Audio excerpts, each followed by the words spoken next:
பத்மமெனத்திரள் கண்களேந்தன் பல்லவமே விரலம் பாவனமாகிய பைந்துவராடை பதிந்தமரும் கழுகும் முப்பொறி நூலொடு முன்கையிலேந்திய முக்கோள் தன்னழகும் முன்னவர் தந்திடும் முருகல் இறைந்திடும் முருவல் நிலாவழகும் கற்பகமே விடு கருணை பொழிந்திடு கமலக் கண்ணழகும் காரிசி தன்பரல் சூடிய முடியும் கனநர்சிக முடியும் எப்பொழுதும் எதிராஜன் வடிவடது என் இதயத்தில் உள்ளதால் இல்லை எனக்கெதிரி இல்லை எனக்கெதிரி இல்லை எனக்கெதிரே. ஸ்ரீமத் வேதமார்க்க பிரதிஷ்டாபனாச்சாரியராய் வேதாந்தாச்சாரியராய் சுவாமி எழுந்தருளியிருக்கிறார் எம்பெருமானார். அவருடைய சித்தாந்தம் எம்பெருமானார் தரிசனம் என்று கொண்டாடப்படுகிறது. அந்த சித்தாந்தத்திலே வேதாந்தங்களுடைய விசாரங்கள் மிகவும் விபுலமாக உள்ளது. அந்த விபுலமாக இருக்கக்கூடிய இந்த விசாரங்களை நமக்கு நல்ல தெளிவாக காட்டும்படியான ஒரு தன்மையில அமைத்து கொடுத்தது சீனிவாசாச்சாரியா சுவாமி சோழசிம்மபுரம். அதற்கு யதீந்திரவத தீபிகா என்கிற ஆச்சரியமான ஒரு பெயரை இட்டு யதீந்திரனுடைய மதம் என்ன என்பதை தெளிவுபடுத்தி வருகிறார். அது 10 அவதாரங்களாக கொண்டாடப்படுகிறது. அதிலே நாம் 8வது அவதாரத்தை அனுபவித்துக் கொண்டிருக்கிறோம். அதாவது ஜீவாத்மா என்றது. இதுக்கு அடுத்தது ஈஸ்வரன் என்று சொல்லக்கூடிய பரமாத்மா. அதற்கு அடுத்தபடியாக அத்ரவியத்தில் சொல்லணும். அந்த அத்ரவியத்திலே சப்தஸ்பரிச ரூபரசகந்தங்களுடைய நிலை, சத்வரஜஸ்தமசுடைய நிலை, அதை தெரிவிக்கணும். இது 10வது அவதாரம். ஆக 7 அவதாரங்கள் முற்று பெற்றது. 8வது அவதாரத்தின் முடிவிலே நாம் இருக்கிறோம். அதிலே கடந்த காலக்ஷேபம் கார்த்தால காலக்ஷேபத்திலே நாம் இங்கே ஜீவாத்மாவை 3 வகையாக பிரிப்பார்கள் என்றார். 3 வகையாக பிரிப்பது பத்த ஜீவாத்மா, முக்த ஜீவாத்மா, நித்திய ஜீவாத்மா என்று 3 வகைப்பட்டவர்கள். பத்த ஜீவாத்மானா நாம் அத்தனை பேரும், சம்சாரிகள் அத்தனை பேரும் பத்த ஜீவாத்மா அப்படி தெரிவிக்கிறார். அப்படின்னா இந்த சம்சாரம்னா என்ன? உண்டியே உடையே இம்மண்டலத்தோடும் கூடுவதில்லையா என்று இருக்கக்கூடியவர்கள் சம்சாரிகள். அதிலே முக்த ஜீவாத்மாங்கிறது ஒரு காலத்திலே ஆச்சாரிய அனுகிரகமோ அல்லது தன்னுடைய முயற்சியாலேயோ பகவான் அடைந்து முக்தி பெற்று அங்க ஸ்ரீவைகுண்டத்திலே அனுபவதறிந்த பிரீத்திகாரிய கைங்கரியம் பண்ணக்கூடிய ஜீவாத்மாவுக்கு முக்த ஜீவாத்மான்னு பேர். நித்திய ஜீவாத்மான்களுடைய அவர்களுக்கு இந்த சம்சார சம்பந்தமே இல்லை. இந்த சம்பந்தமே இல்லாமல் அவர்கள் எப்பொழுதும் அங்கே இருந்து பகவானை சதாபஸ்யந்தி சூரஜகா என்று சொல்லக்கூடிய அந்த நிலையிலே அனுபவிக்கிறார்கள். அந்த அனுபவ நிலையை தான் நித்தியர்கள் தெரிவிக்கிறார்கள். அதிலே பக்தனை 2ஆக பிரித்தார், புபுட்சு முமுட்சு என்று. புபுட்சுன்னா தன்னுடைய அனுபவம், அதாவது சாப்பிடக்கூடிய விஷயத்திலேயே ஆசை இருக்கிறவன் புபுட்சு. எதை சாப்பிடுவான்? சரீரத்துக்கு தேவையான அனுபவத்தை, அதாவது அர்த்தத்திலும் பணம் சம்பாதிப்பதிலும் தன்னுடைய சரீரத்துக்கு தேவையான அனுபவத்தையும் கொடுப்பவன் தான் புபுட்சு. அந்த புபுட்சு சொன்னார். அந்த புபுட்சுவிலே மறுபடியும் 2ஆக பிரிக்கிறார். அர்த்த காம பரன் என்றும் தர்ம பரன் என்றும் பிரிக்கிறார். அர்த்த காம பரன்னா தான் அர்த்தத்துக்கும், இப்ப பார்த்த விஷயம்தான், அர்த்தத்துக்கும் காமத்துக்கும் என்ன? தன்னுடைய சரீர அனுபவத்துக்கு எது தேவையோ சாப்பிடுறது, அதற்கு மேல தூங்குவது, சரீரத்துக்கு எது எது தேவையோ அனுகூலமாக இருக்கிறதெல்லாம் காமம்னு பேரு. அர்த்தம்னா சம்பாதிப்பது, அது பாகம். அதுக்கு மேல தர்மபரன். அந்த தர்மபரனா இருக்கக்கூடியவன், அந்த தர்மபரன் தர்ம சிந்தனையோடு பண்ணுவான். ஆனா அர்த்த காம பரனுக்கும் தர்ம பரனுக்கும் இருக்கக்கூடிய வித்தியாசம் என்னன்னா, அர்த்த காம பரன் அவன் என்ன பண்ணுவான்னால் தேகமே ஆத்மான்னு நினைப்பான். தர்மபரன் தேகம் வேறு ஆத்மா வேறு என்று நினைப்பான். இப்ப அந்த தர்மபரனை 2ஆக பிரிக்கிறார்கள். 2ஆக பிரிக்கிறான்னா அவன் தர்மம் பண்ணணும், தர்மம் பண்ணணும்னாலே அவனுக்கு புண்ணியம் பாபம் இதெல்லாம் தெரியும். ஏன்னா நாம ஏதோ நல்லது பண்ணினா நமக்கு நல்லது நடக்க போறது என்கிற எண்ணத்தோடு தான் அவன் தர்ம காரியம் பண்ணிட்டு இருக்கான். தர்ம காரியம் பண்ணும்போது அந்த கர்ம காரியத்தை ஒரு இறைவனை முன்னிட்டு கொண்டுதான் பண்றான். அவன் முன்னிட்டு கொண்டு படும்போது அதை ரெண்டா பிரிக்கிறார். என்னன்னா தேவதாந்த பரனாக தேவதாந்திரனை முன்னிட்டு கொண்டு இருக்கக்கூடிய தர்ம காரியம், பகவானை முன்னிட்டு கொண்டு இருக்கக்கூடிய தர்ம காரியம் அப்படின்னு தெரிகிறார். தேவதாந்திரத்தை முன்னிட்டு கொண்டு தர்ம காரியம், பகவானை முன்னிட்டு கொண்டு தர்ம காரியம் பண்ண. ஏன்னா தேவதாந்திரங்களை பற்றுபவர்கள் பகவானை பற்றுபவர்கள் ரெண்டு. வேறு தேவதையை பற்றியும் தர்மம் பண்ணலாம், ஸ்ரீமன் நாராயணனை பற்றியும் தர்மம் பண்ணலாம். வேறு தேவதைன்னு யார் சுவாமி? பிரம்மா, ருத்ரன், இந்திரன், அக்னி, வாயு, குபேரன் இவர்களை முன்னிட்டு கொண்டு பண்ணலாம். அதே போல அவெல்லாம் தேவதாந்திர பரர்கள், தேவதாந்திரனை ஆராதிக்கக்கூடிய பரர்கள். அப்ப அதுலயே ஸ்ரீமன் நாராயணனையே பரதேவதையாக கொண்டவர்கள் இவர்கள் யாருன்னா இவர்களும் பண்றா. இவர்கள் எப்படி பண்றா? தர்ம காரியம் பண்றா. எப்படிப்பட்ட தர்ம காரியம்?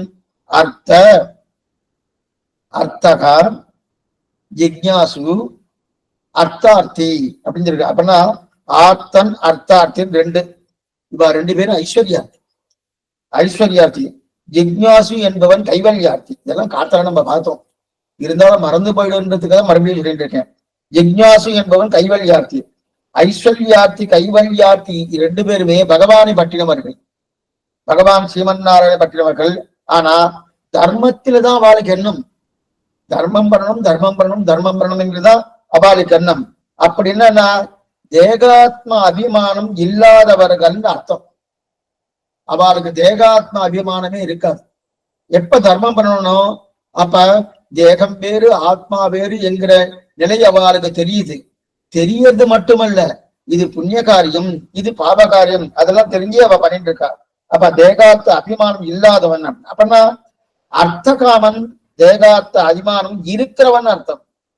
அர்த்த காமன்னா பணம் சம்பாதிக்கிறோம் என்கிற எண்ணத்தோடு இருப்பவன், தன்னுடைய சரீரத்துக்கு தேவையானது நன்னா அனுபவிக்கணும் என்கிற எண்ணத்தோடு இருப்பவன், அவன் தேகாத்ம அபிமானத்தோடு இருப்பவன் அப்படின்னு அர்த்தம்.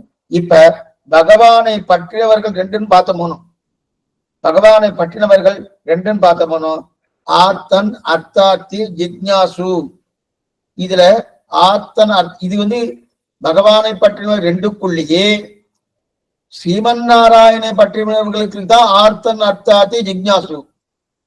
ஆர்த்தன்னாலும் அர்த்தார்த்தினா ரெண்டு பேரும் ஐஸ்வர்யார்த்தி, ஜிக்ஞாசு என்று சொல்றது கைவல்யார்த்தி. சரி, இப்ப இதுல என்னன்னா ஆர்த்தன் அர்த்தார்த்தி இவா ரெண்டு பேரும் இருக்காளணும் ஐஸ்வர்யார்த்தி. ஆர்த்தன் என்றால் அதாவது ஆர்த்தன் அர்த்தார்த்தினா ரெண்டு வகை சொத்து. இங்க சொத்தை ஒருத்தர் தொலைச்சிட்டார், அத பகவான்கிட்ட கேட்கிறவர். இன்னொருத்தருக்கு முதல்ல இருந்தே சொத்து இல்லை, புதுவிதாக சொத்து கேட்கிறார். இதத்தான் அபூர்வ ஐஸ்வர்ய காமன் பிரஷ்ட ஐஸ்வர்ய காமன் சொல்றான் கண்ணன் கீதையிலேயே. கண்ணன் கீதையிலேயே அபூர்வ ஐஸ்வர்ய காமன் பிரஷ்ட ஐஸ்வர்காரியன் இவனைத்தான் ஆர்த்தன் என்றும் அர்த்தார்த்தி என்றும் சொல்கிறார். புரியா சுவாமி? ஆமா, அபூர்வ ஐஸ்வர்ய காமன் பிரஷ்ட ஐஸ்வர்ய காமன் இழந்த சொத்தை மீண்டும் திருப்பி கொடுன்னு பிரார்த்திப்பது. சொத்தே இல்லை, புதியதாக சொத்தை கொடு என்று பிரார்த்திப்பது. இதுதான் அபூர்வ ஐஸ்வர்ய காமன் பிரஷ்ட ஐஸ்வர்காரியன் காமன் பேரு. இவாளுக்குதான் ஆர்த்தன் அர்த்தார்த்தின்னு பேரு. இது நமக்கு இந்த பாசனம் சொன்னா நல்லா புரிஞ்சிடும். பெரியாழ்வார் திருப்பல்லாண்டு ஒரு பாசனம். அண்டக்குலத்துக்கு அதிபதியாகி அசுரராக்கதரை இண்டக்குலத்தை எடுத்து கலந்த இடிகேசன் தனக்குன்னு ஒரு பாசனம். இந்த பாசனம் உங்களுக்கு எல்லாம் தெரிஞ்ச பாசனம் தான். அந்த பாசனத்துல அண்டாதிபதையே நமகா அசுரசத்ரவே நமகான்னு பிரியபாச்சாரிய வியாக்கியானம். அண்டாதிபதையே நமகான்னா எல்லா அண்டங்களுக்கும் அதிபதியே அப்படின்னு கூப்பிடுறாரு பகவான. எல்லா அண்டங்களுக்கும் அதிபதியே கூப்பிடுறாரு அப்படின்னு பகவான.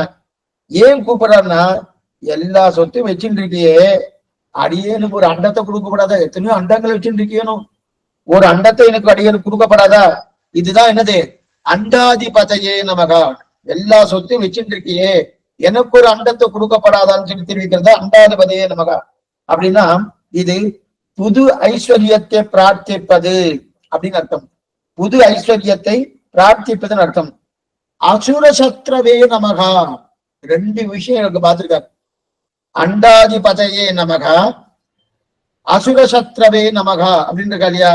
அண்டாதிபதையே நமகான்னா புது ஐஸ்வர்யத்தை பிரார்த்திக்கிறான்னு அர்த்தம். அசுரசத்ரவே நமகான்னா அசுரர்களை அழிக்கிறாயே, எனக்கு சொத்து போயிடுத்து, அந்த அசுரர்களால் எனக்கு சொத்து போயிடுத்து, அதனால எனக்கு விரோதியாக இருக்கக்கூடியவர்கள் என்னுடைய சொத்தை எடுத்துட்டு போயிட்டாலும் அந்த சொத்தை மீட்டு கொடுன்னு அர்த்தம். அப்ப அசுர சத்ருவே நமக்கு அந்த மாதிரி உண்டா சுவாமின்னா, தேவேந்திரன் அசுரர்களை அழித்து, தேவேந்திரன் அசுரர்களை அழித்து என் சொத்தை மீட்டு கொடு அப்படின்னு கேட்டானோ தேவேந்திரன். அதனாலதானே திருவிக்கிரம வாமன அவதாரம் பண்ணி திருவிக்கிரம அவதாரம் எடுத்திருக்கானோ. அப்ப அசுர சத்ரவே நமகா அண்டாதிபதையே நமகான்னு சொன்னா புதுசாக எனக்கு சொத்தை கொடுன்னு பேரு. அப்ப புது ஐஸ்வர்யம். அசுர சத்ரவே நமகான்னா எங்கிட்ட இருந்தது இருந்துன்னு அவ களவாடின்னு போயிட்டா. போன உடனே என்னுடைய சொத்தை அவ திருடின்னு போயிடபடியெல்லாம் களவாடின்னு போயிட்டா. அவள்கிட்ட திருப்பி வாங்கி கொடுன்னு தான் அசுரர்களை அழித்து என்னுடைய விரோதியை போக்கி எனக்கு சொத்தை கொடுன்னு தெரிவிக்கிறார். இவ ரெண்டு பேரும் யாருன்னா ஐஸ்வர்யார்த்தி பேர். இவ ரெண்டு பேருமே இந்த ஐஸ்வர்யார்த்தியும் பகவான தான் பிரார்த்திப்பான். பகவான தான் பிரார்த்திக்கிறார். எதுக்கு சொல்ல இந்த ஐஸ்வர்யார்த்தியம் பகவானத்தான் பிரார்த்திக்கிறார். எதுக்கு சொல்ல வந்தேன்னா அது அண்டாதிபதையே நமகா அசுர சத்ரவே நமகான்னு சொல்லிட்டு இருக்கார். அதுக்கப்புறம் இதத்தான் அண்டக்குலத்துக்கு அதிபதியாகி அசுரராக்கதரை அப்படின்னு சொல்லியிருக்கிறார் இல்லையா? அண்டக்குலத்துக்கு அதிபதியாகி அண்டாதிபதையே நமகா அசுரராக்கதரை இண்ட குலத்தை எடுத்து கலந்து ரிடிகேசந்தனக்கு இது அசுர சத்ரவே நமகான்னு பேரு. இது ரெண்டு பேருமே ஆர்த்தன் அர்த்தார்த்தின்னு பேரு. அதுக்கு அடுத்தபடியால ஜிக்ஞாசு, அதுக்கு அடுத்தபடி ஜிக்ஞாசு. இந்த ஜிக்ஞாசு என்று சொல்லக்கூடியதான் கைவல்யார்த்தி. இதெல்லாம் ஜீவாத்மாவுடைய நிலையை பத்தி சொல்லிட்டு இருக்கோம். ஜீவாத்மாவுக்கு பத்தன் முக்தன் நித்தியன், அந்த பத்தன் பிரிச்சும் புபுட்சு முமுட்சுன்னு ஆயிடுத்து. அந்த முமுட்சுக்குள்ளேயே அர்த்தகாமபரன் தர்மபரன் ரெண்டு பேர் வந்துட்டா அதே ஒரு முமுட்சு. அதே போல கைவல்யார்த்தி ஜிக்ஞாசு. இப்ப ஆர்த்தன் அர்த்தார்த்தி தான் நல்லா புரிஞ்சுக்கோ. ஆர்த்தன் அர்த்தார்த்தி தான் ரெண்டு பேருமே ஐஸ்வர்யார்த்தி. கைவல்யார்த்தி யார் சுவாமி? கைவல்யார்த்தி இவர் ஆர்த்தன் அர்த்தார்த்தி ரெண்டு பேருமே இங்கேயே இவ அனுபவிக்கிறவா. கைவல்யார்த்தி இவர்கள் இருவரும் போகத்திலிருந்து தர்மத்தை பிரித்து அர்த்த காமத்தை பிரித்து தர்மத்தில் தேவதாந்திரம் பகவான் என்று பிரித்து அந்த பகவானை பற்றுவர்களுக்குள்ளே ஐஸ்வர்யார்த்தி கைவல்யார்த்தி என்று பிரித்தது தேசிகன் பட்சம். இப்ப இதுல கொஞ்சம் நீங்க கொஞ்சம் கவனமா கேட்கணும். இப்ப இந்த விதியில ஐஸ்வர்யார்த்தி கைவல்யார்த்தி ரெண்டு பேர் இருக்கா இல்லையா? இதுல தேசிகனுடைய பட்சத்துக்கும் பிள்ளலோகாருடைய பட்சத்துக்கும் கொஞ்சம் வித்தியாசம் உண்டு. ஏற்கனவே இதுக்கு முன்னாடி ஒண்ணு பார்த்திருக்கும், அது சரணாகதி விஷயத்துல. இப்ப கைவல்யார்த்தி விஷயத்துல ரெண்டு பேருக்கும் கொஞ்சம் வித்தியாசம் உண்டு. என்ன வித்தியாசம்னா ஆர்த்தன் அர்த்தார்த்தி இவதான் யாரு? ரெண்டு பேருமே பிரஷ்டைஸ்வர்ய காமன் அபூர்வ ஐஸ்வர்ய காமன். அப்படின்னா இழந்த சொத்தை மீட்டு கொடுக்க சொல்லி ஒரு நிலை, புதியதாக சொத்து வேண்டும் என்கிற நிலை. இந்த ரெண்டு நிலை இருக்கு இல்லையா? இதுல இவ ரெண்டு பேருமே இந்த லோகத்துல நல்ல தர்மத்தை பிரித்து அர்த்த காமத்தை பிரித்து தர்மத்தில் தேவதாந்திரம் பகவான் என்று பிரித்து இதெல்லாம் பிரிச்சிருக்காரு ஏற்கனவே. அதெல்லாம் பிரிச்சு இதெல்லாம் பிரிச்சு இங்க வந்துட்டா, பகவான்கிட்ட வந்துட்டா. பகவான்கிட்ட பத்திரா இல்லையா? பத்தர்ச்சே ஐஸ்வர்யார்த்தி கைவர்யார்த்தி ரெண்டு பேரும் சேர்த்து ஒரு கோஷ்டியா வச்சுட்டார் வேதாந்த தேசிகர். ஐஸ்வர்யார்த்தி கைவல்யார்த்தி இது கொஞ்சம் கவனமா கேளுங்க. ஐஸ்வர்யார்த்தி கைவல்யார்த்தி ரெண்டு பேருமே ஒரே கோஷ்டியா வச்சுட்டார் யாரு? வேதாந்த தேசிகர். ஆனா பில்லலோகாச்சார பட்சத்தின்படி பார்த்தார் இங்கு சொல்லப்பட்ட கைவல்யார்த்தி மோட்சார்த்திக்குள்ள போயிடுறாரு. இங்க சொல்லப்பட்ட கைவல்யார்த்தி மோட்சார்த்திக்குள்ள போயிடுறாரு. அந்த பாருங்க. அப்படின்னா இவர் சேர்த்தது புபூட்சு கிட்ட. புபூட்சு என்ன? அர்த்த காமன் என்ன? அதே ஐஸ்வர்ய காமன் என்ன? அந்த ஐஸ்வர்ய காமனோடு சேர்த்துட்டார் யாரு? கைவல்யார்த்தியை வேதாந்த தேசிகர். ஆனா ஐஸ்வர்யார்த்தியோடு சேர்க்கல பிள்ளலோகாச்சாரியர். ஏன் இந்த மாதிரி பண்ணார்?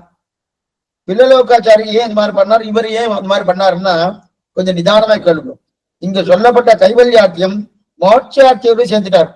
கைவல்யார்த்தியை பிள்ளை ஏன் மோட்சாட்சியோடு சேர்த்தான்னா, மோட்சத்துக்கு அர்ச்சித்து போகிறவன் திரும்ப வரமாட்டான் என்பது லோகாச்சாரியன் பட்சம்.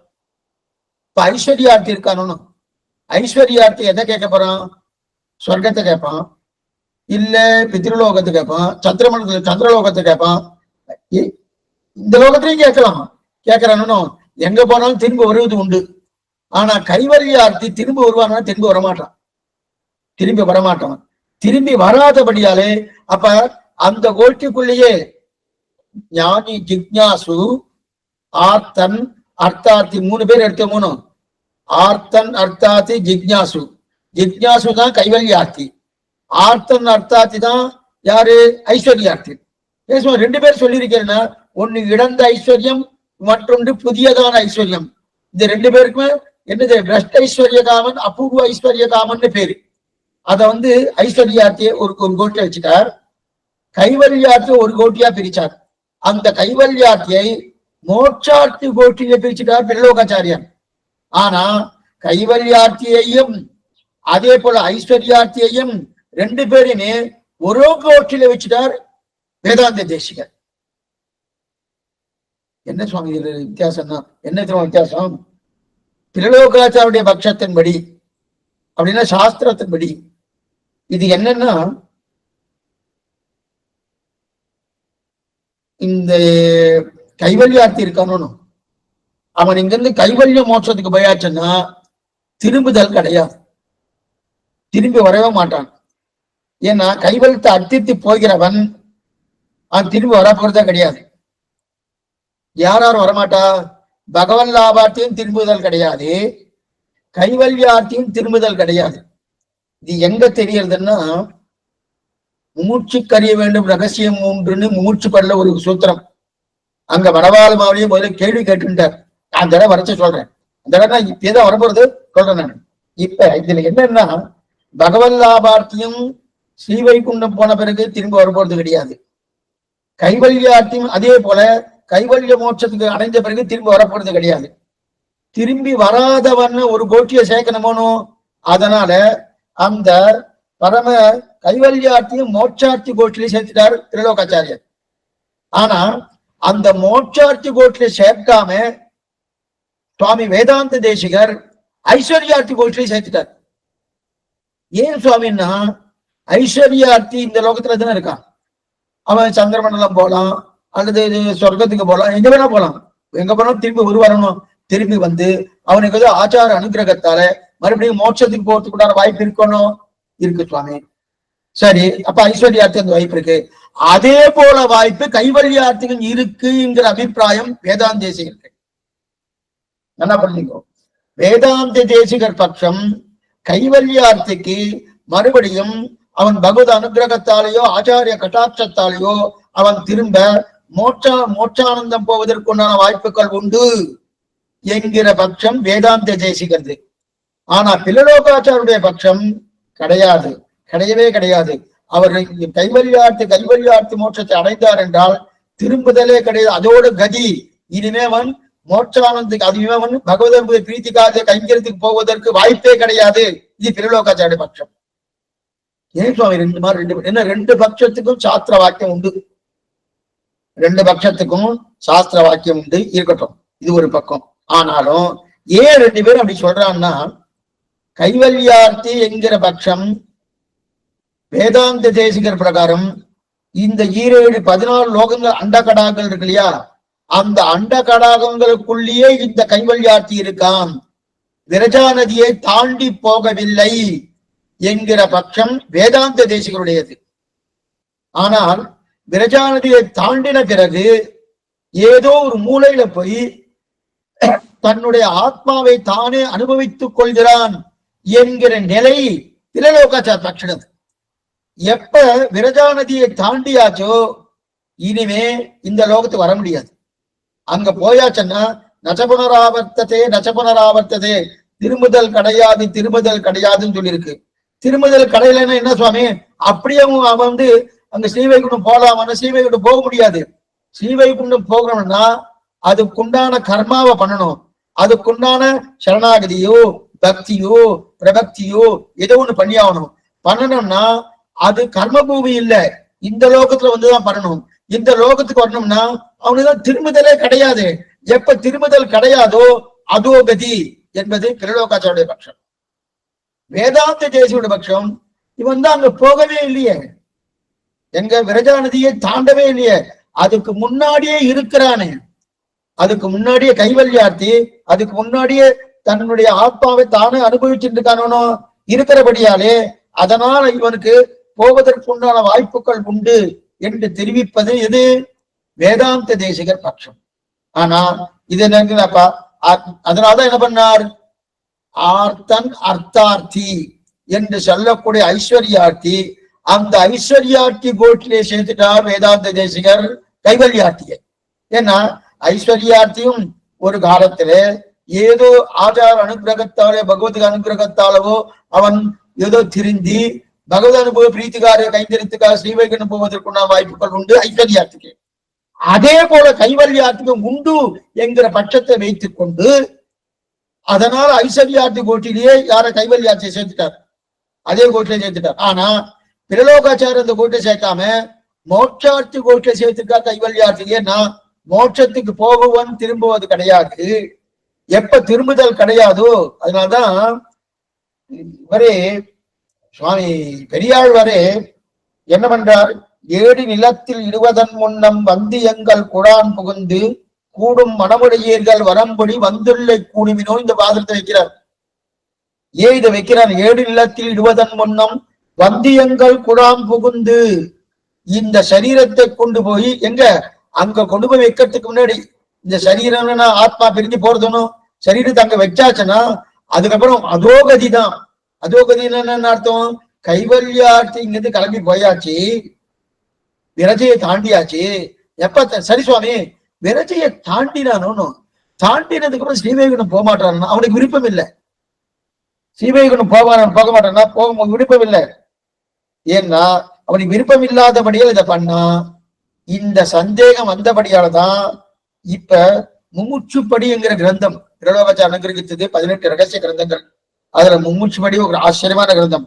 அந்த மும்முச்சுப்படியில ஒரு சூத்திரம், மும்முச்சுக்கு அறிய வேண்டும் ரகசியம் 3 அப்படின்னு தெரிவிக்கிறார். அப்ப இதுல வியாக்கியாதா மணவாள மாமணி விசாரிக்கிறார், மும்முச்சுன்னா யாரு? மும்முச்சுன்னா யாரு? கைவல்யார்த்தியா பகவல்லார்த்தியா? பெரிய பெருத்த சந்தேகம் இந்த. ஏன்னா பகவல்லாபார்த்திக்கும் மும்முச்சுன்னு பேரு, மோட்சத்துல இச்சை இருக்கிறவனுக்கு மும்முச்சு, கைவல்யார்த்திக்கு மும்முச்சோ பேரான சொன்ன. ஆமா, கைவல்யார்த்திக்கும் மும்முச்சுன்னு பேரு, மோட்சத்துல இச்சை இருக்கணும். கைவல்யார்த்தி தான் மோட்சத்துக்கே போகலையே சுவாமி, அவனுக்கு எப்படி மோட்சத்துல இச்சை இருக்குன்னு சொல்ல முடியும்னா? மோட்சம்னா என்ன தெரியுமா அர்த்தம்? விடுதலைன்னு அர்த்தம். மோட்சம் என்றாலே விடுதலை. இந்த கிரகணம் எல்லாம் பிடிக்கிறதுன்னு கிரகணம் பிடிக்கிறச்சே பஞ்சாங்கத்துல பார்க்கலாம். ஸ்பரிசம்னு போடுவா, மத்தியமம்னு போடுவா, அதுக்கப்புறம் விடுதலைன்னு போடுவா, இல்ல மோட்சம்னு போடுவா. மோட்சம்னா என்ன ஆச்சு? அங்கன்னா கிரகணம் படிச்சிருக்கு அந்த ராகு மோட்சத்துக்கு போயிட்டானே, அதெல்லாம் ஒண்ணும் கிடையாது. மோட்சம்னா விடுதலைன்னு அர்த்தம். அப்ப மும்முச்சுக்கு அறிய வேண்டும் ரகசியம் உண்டுன்னா மோட்சத்தில் இச்சை இருக்கிறவனுக்கு மும்முச்சு விடுதலை. என்ன விடுதலை? சம்சாரத்திலிருந்து விடுதலை, சரீரத்திலிருந்து விடுதலை. இந்த சரீரம் பிராகிருத சரீரம், பிராகிருத சரீரத்திலிருந்து விடுதலை, சம்சாரத்திலிருந்து விடுதலை, 14 லோகங்கள் அண்டகடாகத்தில் விடுதலை. அப்ப பாபம் கர்மாக்கள் இருந்து விடுதலை, இந்த விடுதலை. இந்த இதுல இருந்து நான் கிளம்பி இதுல இருந்து இனிமேல் அதுல எனக்கு கலக்க போறதே கிடையாது என்கிற நிலை ஏற்பட்டவனுக்குத்தான் என்னது மும்முச்சுன்னு பேரு. அப்ப மோட்சத்துல இச்சை இருக்கிறவனுக்கு மும்முச்சுன்னு பேரு. இந்த கைவல்யார்த்திக்கும் பகவல்லாபார்த்திய போலே கிட்டத்தட்ட அதே மாதிரியே வந்துடுறான். பகவல்லாபார்த்திக்கு இந்த சம்சாரத்துல விருப்பமா இல்ல, பகவல்லாபார்த்திக்கு இந்த சரீரத்துல விருப்பமா இல்ல, பகவல்லாபார்த்திக்கு இந்த லோகத்துல விருப்பமா இல்ல, பகவல்லாபார்த்திக்கு கர்மால விருப்பமா இல்லை. அதே போலதான் கைவல்யார்த்திக்கும் இந்த சரீரம் வேண்டாம், இந்த கர்மாக்கள் வேண்டாம், அதே போல இந்த லோகம் வேண்டாம், இந்த எதுவுமே வேண்டாம், எதுவுமே வேண்டாம். எது வேணும்னா என் ஆத்மாவை நானே அனுபவித்துக் கொள்ள வேண்டும். இது கைவல்யார்த்த நிலை. அப்ப கிட்டத்தட்ட பகவல் லாபார்த்துக்கு என்னென்ன குவாலிட்டிஸ் உண்டோ, என்னென்ன தகுதிகள் உண்டோ, அவன் மோட்சத்துக்கு அவன் ஸ்ரீவைகுண்ட அடைய அநேகமா அந்த தகுதிகள் எல்லாம் கைவல்யார்த்தையும் பெத்துட்டு இருக்கான். பெத்துட்டு இருக்கிறபடியால்தான் மும்மூச்சுன்னு அவருக்கும் பேர் கொடுத்திருக்கா. ஏன்னா மோட்சம் எதிலிருந்து விடுதலை, சரீரத்திலிருந்து விடுதலை, கர்மாக்கிலிருந்து விடுதலை, இந்த லோகத்திலிருந்து விடுதலை. அதனால அவனையும் மும்மூச்சுன்னு சொல்லலாம்னு ஆயிடுத்து. ஆயினொன்னு இப்ப திருமந்திரம் யாருக்கு சுவாமி உபதேசம்? மும்மூச்சு கரைய வேண்டும் ரகசியம் மூன்று ரகசியங்கள் என்ன? திருமந்திரம் என்ன, துவயம் என்ன, சர்ம ஸ்லோகம் என்ன? இந்த 3 ரகசியங்களையும் கைவல்யார்த்திக்கு சொல்லணுமா, பகவன் லாபார்த்திக்கு சொல்லணுமா? ஏன்னா அங்க திரலோகாச்சாரிய சூத்திரம் என்னன்னா, மும்மூச்சு கறிய வேண்டும் ரகசியம் 3ன்னு போட்டாச்சு. மும்மூச்சு என்ற சப்தத்தாலே கைவல்யார்த்தியும் சொல்லலாம், பகவன் லாபார்த்தியும் சொல்லலாம். அப்ப 2 பேருக்குமே ரகசியத்திரை வேணுமான்னா தேவையில்லையே. கைவல்யார்த்திக்கு ரகசியத்திரையும் தேவையில்லை. ஏன்னா கைவல்யார்த்தியுடைய நிலை என்ன? தன் ஆத்மாவை தானே அனுபவித்துக் கொள்ள வேண்டும், சுயானுபவம். அந்த சுயானுபவத்துக்காக அவன் காத்துட்டு இருக்கான், அனுபவிக்கிறதுக்கான. அப்ப அவனுக்கு ரகசியத்திரை இருக்குன்னு இருந்தா அவன் பகவத் அனுபவம் தான் கேட்பான், இதை கேட்க மாட்டான். அதனால அவனுக்கு ரகசியத்திரை தேவையில்லை. அவனுக்கு என்ன? தன் ஆத்மாவை அனுபவிக்கணும்னு இருக்கான். அதனால மனவாள ஸ்பஷ்டமா தெரிவிக்கிறார். மும்மூச்சு கறி வேண்டிய ரகசியம் 3ன்றதுல என்னன்னா, ரகசியத்தை ஞானம் யாருக்கு? இந்த கைவல்யார்த்திக்கு வேண்டாதபடியால் மும்மூச்சுக்குள்ளே பகவன் லாபார்த்தியை மட்டும்தான் அங்க சங்கோஷம் பண்ணி கொள்ளணும் அப்படின்னு மனவாளனுடைய வியாக்கியானங்க. சங்கோஷம்னா அந்த மும்மூச்சுன்னு கைவல்யார்த்தியை சொல்லி இருந்தாலும், அங்க கைவல்யார்த்தியை சொல்லி இருந்தாலும் அந்த கைவல்யார்த்தியை விட்டுட்டு பகவன் லாபார்த்தியைத்தான் இங்க மும்மூச்சு என்று பிலலோகாச்சாரியர் எடுத்திருக்கார் என்று சங்கோஷம் பண்ணி கொள்ளும் போது அங்க வியாக்கியானம். ஆக அப்படிப்பட்ட நிலை இருக்கச்சே, ஆக ஆர்த்தன் என்றால் பிரெட் ஐஸ்வர்ய காமன், இருக்கிறத தொலைச்சிட்டு கிடைக்கிறன்னு பார்க்கணும் ஆர்த்தன். அர்த்தார்த்தின்னா அபூர்வ ஐஸ்வர்ய காமன். இருக்கிறத தொலைச்சிட்டான்னா அவனுக்கு பிரஷ்ட ஐஸ்வர்யகாரன் பேரு, அவனுக்கு ஆர்த்தன்னு பேரு. அர்த்தார்த்தியன்னா அபூர்வ ஐஸ்வர்ய காமன், புதியதாக சொத்து வேணும்னு கேட்கிறானோ இது தெரிகிறான். இப்ப அடுத்தது மும்மூச்சுக்கள் 2 வகை அப்படின்னா, இது வரைக்கும் உங்களுக்கு புரிஞ்சிருக்குன்னு நினைக்கிறேன். புரியலன்னா கடைசியில் முடிஞ்சதுக்கும் கேளுங்க, அது பதில் சொல்றேன். இப்ப என்னன்னா மறுபடியும் சொல்றேன், இன்னொரு தடவை சொல்கிறேன். தேசிகருடைய பட்சத்துக்கும் திரலோகாயுடைய பட்சத்துக்கும் என்ன வித்தியாசம் என்றால், கைவல்யார்த்திக்கு மறுபடியும் ஸ்ரீவைகுண்டம் போவதற்குண்டான வாய்ப்பு உண்டு என்று சொல்வது தேசிகன் பட்சம், அந்த வாய்ப்பே கிடையாது என்று சொல்வது பிலலோகாச்சார பட்சம்.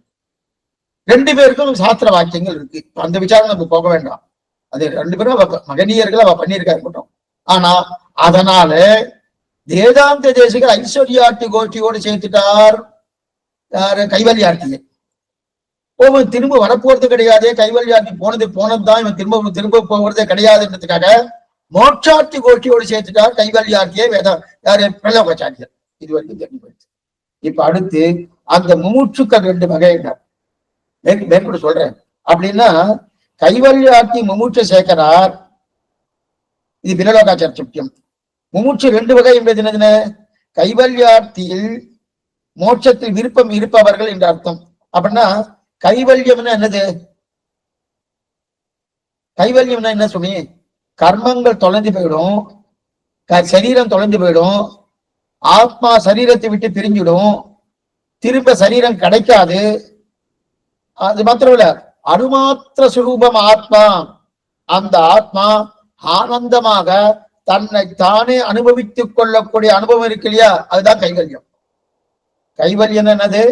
கர்மங்கள் தொலைஞ்சிடும், சரீரம் தொலைஞ்சிடும்.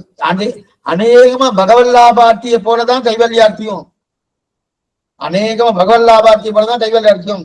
கர்மங்கள் தொலையும், சரீரம் தொலையும், ஆத்மா பிரிஞ்சிடும், திரும்ப இந்த சரீரம் கிடைக்காது, இந்த சரீரம் கிடைக்காது. ஆத்மா அணுமாத்திர சுரூபம், அந்த ஆத்மா ஆனந்தமாக தன்னை தானே அனுபவித்துக் கொள்கிறீர்களா, அந்த அனுபவம் தான் கைவல்ய அனுபவம். பேரே பாருங்க, கைவல்யம், கேவலம், கேவல அனுபவம். கேவல அனுபவம் அப்படின்னா தமிழ்ல கேவலம் கேவலம் சொன்னா மட்டம்னு அர்த்தம். கேவலமா பேசுறேன், மட்டமா பேசுறேன்னு. ஆனா சம்ஸ்கிருதத்தை கேவலம்னா ஒண்ணு ரெண்டாவது கிடையாதுன்னு அர்த்தம். கேவலம், கேவலம் ராகவன் மட்டும் வந்தார்னா அவர் மட்டும் வந்தார். கேவலம் ராகவன் வந்தார், கேவலம் ராகவன் வந்தா அவர் மட்டும் வந்தார், மட்டும்னு அர்த்தம். சம்ஸ்கிருதத்துல கேவலம்னா மட்டும்னு அர்த்தம். தமிழ்ல கேவலம்னா மட்டம், மட்டம் அர்த்தம். இப்ப நம்ம சம்ஸ்கிருத கேவலம் தான் சொல்லிட்டு இருக்கோம். அவன் தான் கைவல்யார்த்தின்னு பேரு. அப்ப கைவல்யார்த்தின ரெண்டாவது இல்லை. கைவல்யார்த்திக்கு என்பவர் தன் அனுபவத்தை தானே அனுபவிக்கிறார் இல்லையா? ரெண்டாவது பிரம்ம அனுபவம் இல்லையே. பிரம்மத்தை அனுபவிப்பாருன்னா அப்ப பகவத் லாபத்துக்கு இரண்டாவது அனுபவம் உண்டான உண்டு. பிரம்மம் தன்னை அனுபவிப்பதை பார்த்து தான் அனுபவிக்கிறார். பிரம்மம் தன்னை அனுபவிப்பதை பார்த்து பிரம்மத்துடைய ஆனந்தத்தை பார்த்து தான் ஆனந்தப்படுறார், தனக்கு அனுபவம் கிடைக்கிறது. ஆனா கைவல்யார்த்தி ஒரே ஆனந்தம் தான், ரெண்டாவது பிரம்ம அனுபவம் கிடையாது. இவர் எங்க இருக்கிறார்னா அண்டகடாகத்துக்கு உள்ளே இருக்கிறார். 14 லோகம் இருக்கு இல்லையா, அந்த அண்டகடாகத்துக்கு உள்ளே இருக்கிறார்னு தேசிகன் பட்சம். அப்படி இல்ல, அண்டத்தை தாண்டிடுவார், அண்டத்தை தாண்டி விரஜா நதியையும் தாண்டிடுவார். அப்ப ஸ்ரீவைகுண்டத்துக்குள்ள போகாம, திருமாமணி மண்டபத்துக்குள்ள போகாம, எங்கோ ஒரு மூலையில ஒரு சரீரமே அசரீரியாய் சரீரமே இல்லாம அனுபவித்துக் கொண்டு இருப்பார். அனுபவித்துக் கொண்டு சரி சுவாமி பண்ணட்டுமே, சுவாமி பண்ணிட்டுமே, பின்னாடி பெருமாள்கிட்ட வந்து சேரலாமான்னா பண்ண முடியாது. பின்னாடி பெருமாள்கிட்ட வந்து சேரலாமான்னா பண்ண முடியாது. ஏன்னா எப்ப விரஜையை தாண்டினாரோ அது போக பூமி, இது அது கர்ம பூமி கிடையாது. கர்ம பூமியாக இப்ப ஸ்ரீவைகுண்டத்துக்கு போய் நான் சரணாகதி பண்ணி பகவான் அடைகிறேன் என்று சொன்னா தப்பு. கர்ம பூமியில தான் சரணாகதி பண்ண முடியும், கர்ம பூமியில தான் சரணாகதி பண்ண முடியும். ஸ்ரீவைகுண்டத்துல என்ன போக பூமி, அனுபவிப்பதுக்கு மட்டும்தான் அங்க உண்டே தவிர அது கர்ம பூமி கிடையாது. எப்ப கர்ம பூமி இல்லையோ, கர்மம் செய்யலன்னா மோட்சம் போக முடியுமா? ஏன்னா இவர் என்ன பண்றது, இவர் கைவல்யாத்தியா இருக்காரு, ஆத்மானுபவ காமனா இருக்காரு. இவர் சட்டுன்னு தன்னை மாற்றிட்டு நான் மோட்சத்துக்கு போகணும், அனுபவத்தை பிரீத்தி காலத்தை கைங்கரியம் பண்ணணும் அப்படின்றதுனா போக முடியுமான்னா, போகணும்னா கர்மா செய்யணும். கர்மா செய்யணும்னா ஒண்ணு பக்தி பண்ணணும் அல்லது பிரபக்தி பண்ணணும்.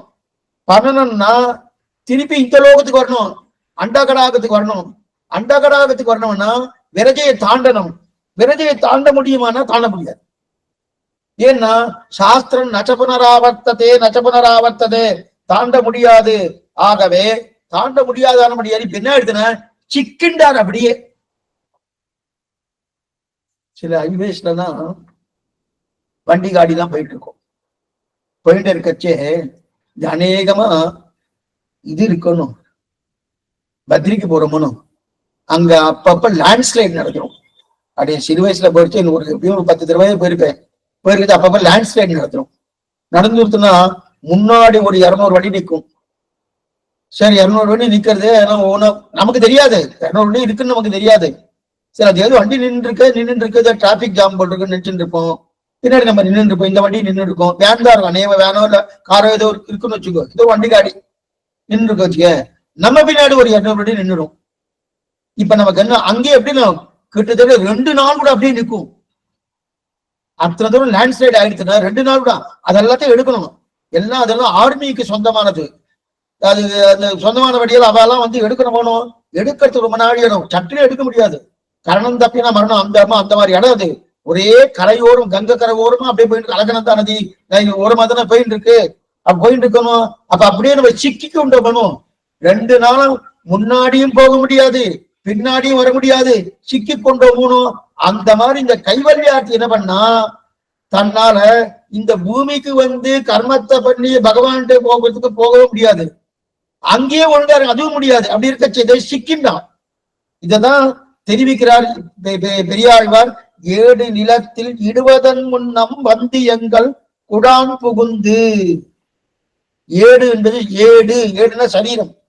இந்த சரீரத்தை கொண்டு போய் சிதையல் மூட்டியாக விட்டியதுன்னா அதன் பிறகு இவனால வர முடியாது. அதான் ஆழ்வார் சிதையில மூற்றத்துக்கு முன்னாடி வந்துடு பகவன் லாபார்த்தியம் கைவல்ய நேர நம்ம பார்க்க போறோம். மேல நம்ம பார்க்க போறோம், திருப்பல்லாண்டு வரிசை பார்க்க போறோம். அப்படி இருக்க செய்து வந்துடும் கூப்பிடுறா இல்லையா? ஆழ்வார்கள் அபிப்பிராயம் என்னன்னா, அந்த அதாவது அண்டகடாகத்தை தாண்டிதான் போனார்கள் என்பது. அதைத்தான் திருலோகாச்சாரம் தெரிவிக்கிறார். திருலோகாச்சாரம் தெரிவிக்கிறதுன்னா, இவ அண்டகடாகத்தை தாண்டியாச்சு, விரதியை தாண்டியாச்சு. எப்ப வெளியே தாண்டியாச்சோ திரும்பி வர்றதுக்கு சான்ஸே கிடையாது. அப்ப என்ன அதோகதி. எப்பவும் கைவல்யார்த்தி ஆத்மானுபவ காமனா ஆத்மா அனுபவிச்சுட்டே இருப்பான தவிர, இவனுக்கு கொஞ்சம் ஞானம் வந்து இல்ல பகவான் அனுபவிக்கலாம், நான் திரும்பியும் கர்மா பண்ணணும், கர்மா பண்ணி பிரபக்தியோ பக்தியோ பண்ணி பகவான் ஸ்ரீவன் வரலாம்னு நினைச்சா கூட இவங்களாம் பண்ண முடியுமா? பண்ண முடியாது. ஆனா வேதாந்த தேசிகர் தெரிவிக்கிறா பண்ண முடியும் அப்படின்னு தெரிவிக்கிறாரு. அதுக்கும் வாக்கியங்கள் இருக்கு, பண்ண முடியுன்றது. அது என்னவா சொல்ல முடியும்னா, இவன் தான் விரஜையை தாண்டவே இல்லையே. இந்த கைவல்யார்த்தி எங்க இருக்கான்? இந்த அண்டகடாகத்துக்குள்ளே இருக்காங்கிற பட்சம் தான் வேதாந்தேசிகர் பட்சம். திருலோகாச்சாரிய பட்சம், ஆழ்வாவுடைய பட்சம் என்னன்னா, தாண்டியாச்சு, அண்டகடாகத்தை தாண்டியாச்சு, விரஜையை தாண்டியாச்சு, போயிருக்கா இல்லையா அப்படின்னு பார்க்கிறார் பட்சம். அதான் அப்ப அண்டகடாகத்துக்கு கைவல்யார்த்தி இருக்கான் அப்படி தேசிகன் சொல்றார். கைவல்யார்த்தி அர்ச்சராதி மார்க்கத்துல போகலன்னு ரெண்டு பேரும் ஒத்துக்கிறான். அர்ச்சராதி மார்க்கத்துல போகலன்னு வேதாந்தேசிகரும் போகலன்னு சொல்றாரு. அதே போல திருலோகாச்சாரியம் அர்ச்சராதி மார்க்கத்துல போகலன்னு சொல்றாரு. ஆனா அர்ச்சராதி மார்க்கத்துல போகலன்னாலும் வேற வேற வேற வழியில போயிட்டு அவன் விரஜையை தாண்டி அங்க போயிட்டான்னு திருலோகாச்சாரிய பட்சம். ஆனா வேதாந்தேசிக பட்சம் அர்ச்சராதி மார்க்கத்துக்கு போகல, அதனால இவன் இந்த லோகத்துலதான் இருக்கான் அப்படின்னு திருலோகாச்சாரிய பட்சம். கைவல்யாட்சி அர்ச்சராதி மார்க்கத்துக்கு போக மாட்டார். ஆனால் கர்மம் தொடர்ந்து போயிட்டு, கர்மம் தான் தெரிஞ்சுக்கு, கர்மத்தை தொலைச்சிட்டார். கைவல்யாட்சி கர்மத்தை தொலைச்சார். கர்மத்தை எல்லாம் தொலைச்சுட்டு பகவானை அனுபவிக்கவில்லாத நிலை இருக்கு. சரி சுவாமி, பகவானை கர்மங்கள் தானே. இப்ப பகவானை நம்ம நினைக்காததுக்கு எது காரணம்? நம்ம பாரத தேசத்திலே கிட்டத்தட்ட இன்னைக்கு 140 கோடின்னு சொல்றோம். அத்தனை பேரும் அதுல எத்தனை பேர் நினைக்கிறா? யாரோ நினைக்கிறா வச்சுக்க, சரி பேரும் நினைக்கலையோ. நினைக்காததுக்கு என்ன காரணம்? நினைக்காத கர்மங்கள் தானே காரணம். அப்ப கர்மம் தொலைஞ்சிட்டு தோணும். ஜாகிரதையா நீங்க கேட்கணும். கர்மம் தான் தொலைஞ்சிட்டு, கைவல்யாத்தி கர்மம் தொலைஞ்சிட்டுன்னா அப்ப பகவானை அனுபவிக்க வேண்டாமா? பகவான் அனுபவிக்க வேண்டாமா? எப்ப அனுபவிக்க வேண்டாமா? அவனுக்கு விருப்பம் இல்லையே. அவன் கர்மம் தான் தொலைஞ்சிட்டேன். இத்தனை நாள் கர்மா இருந்தபடியால்தான் பகவானை அனுபவிக்க ஓட்டாமல் அதுதான் தடுத்தது. இப்ப அந்த ஒண்ணுமில்லை, தண்ணி இந்த பக்கம் வரணும், தடுப்பணை போட்டிருக்கு.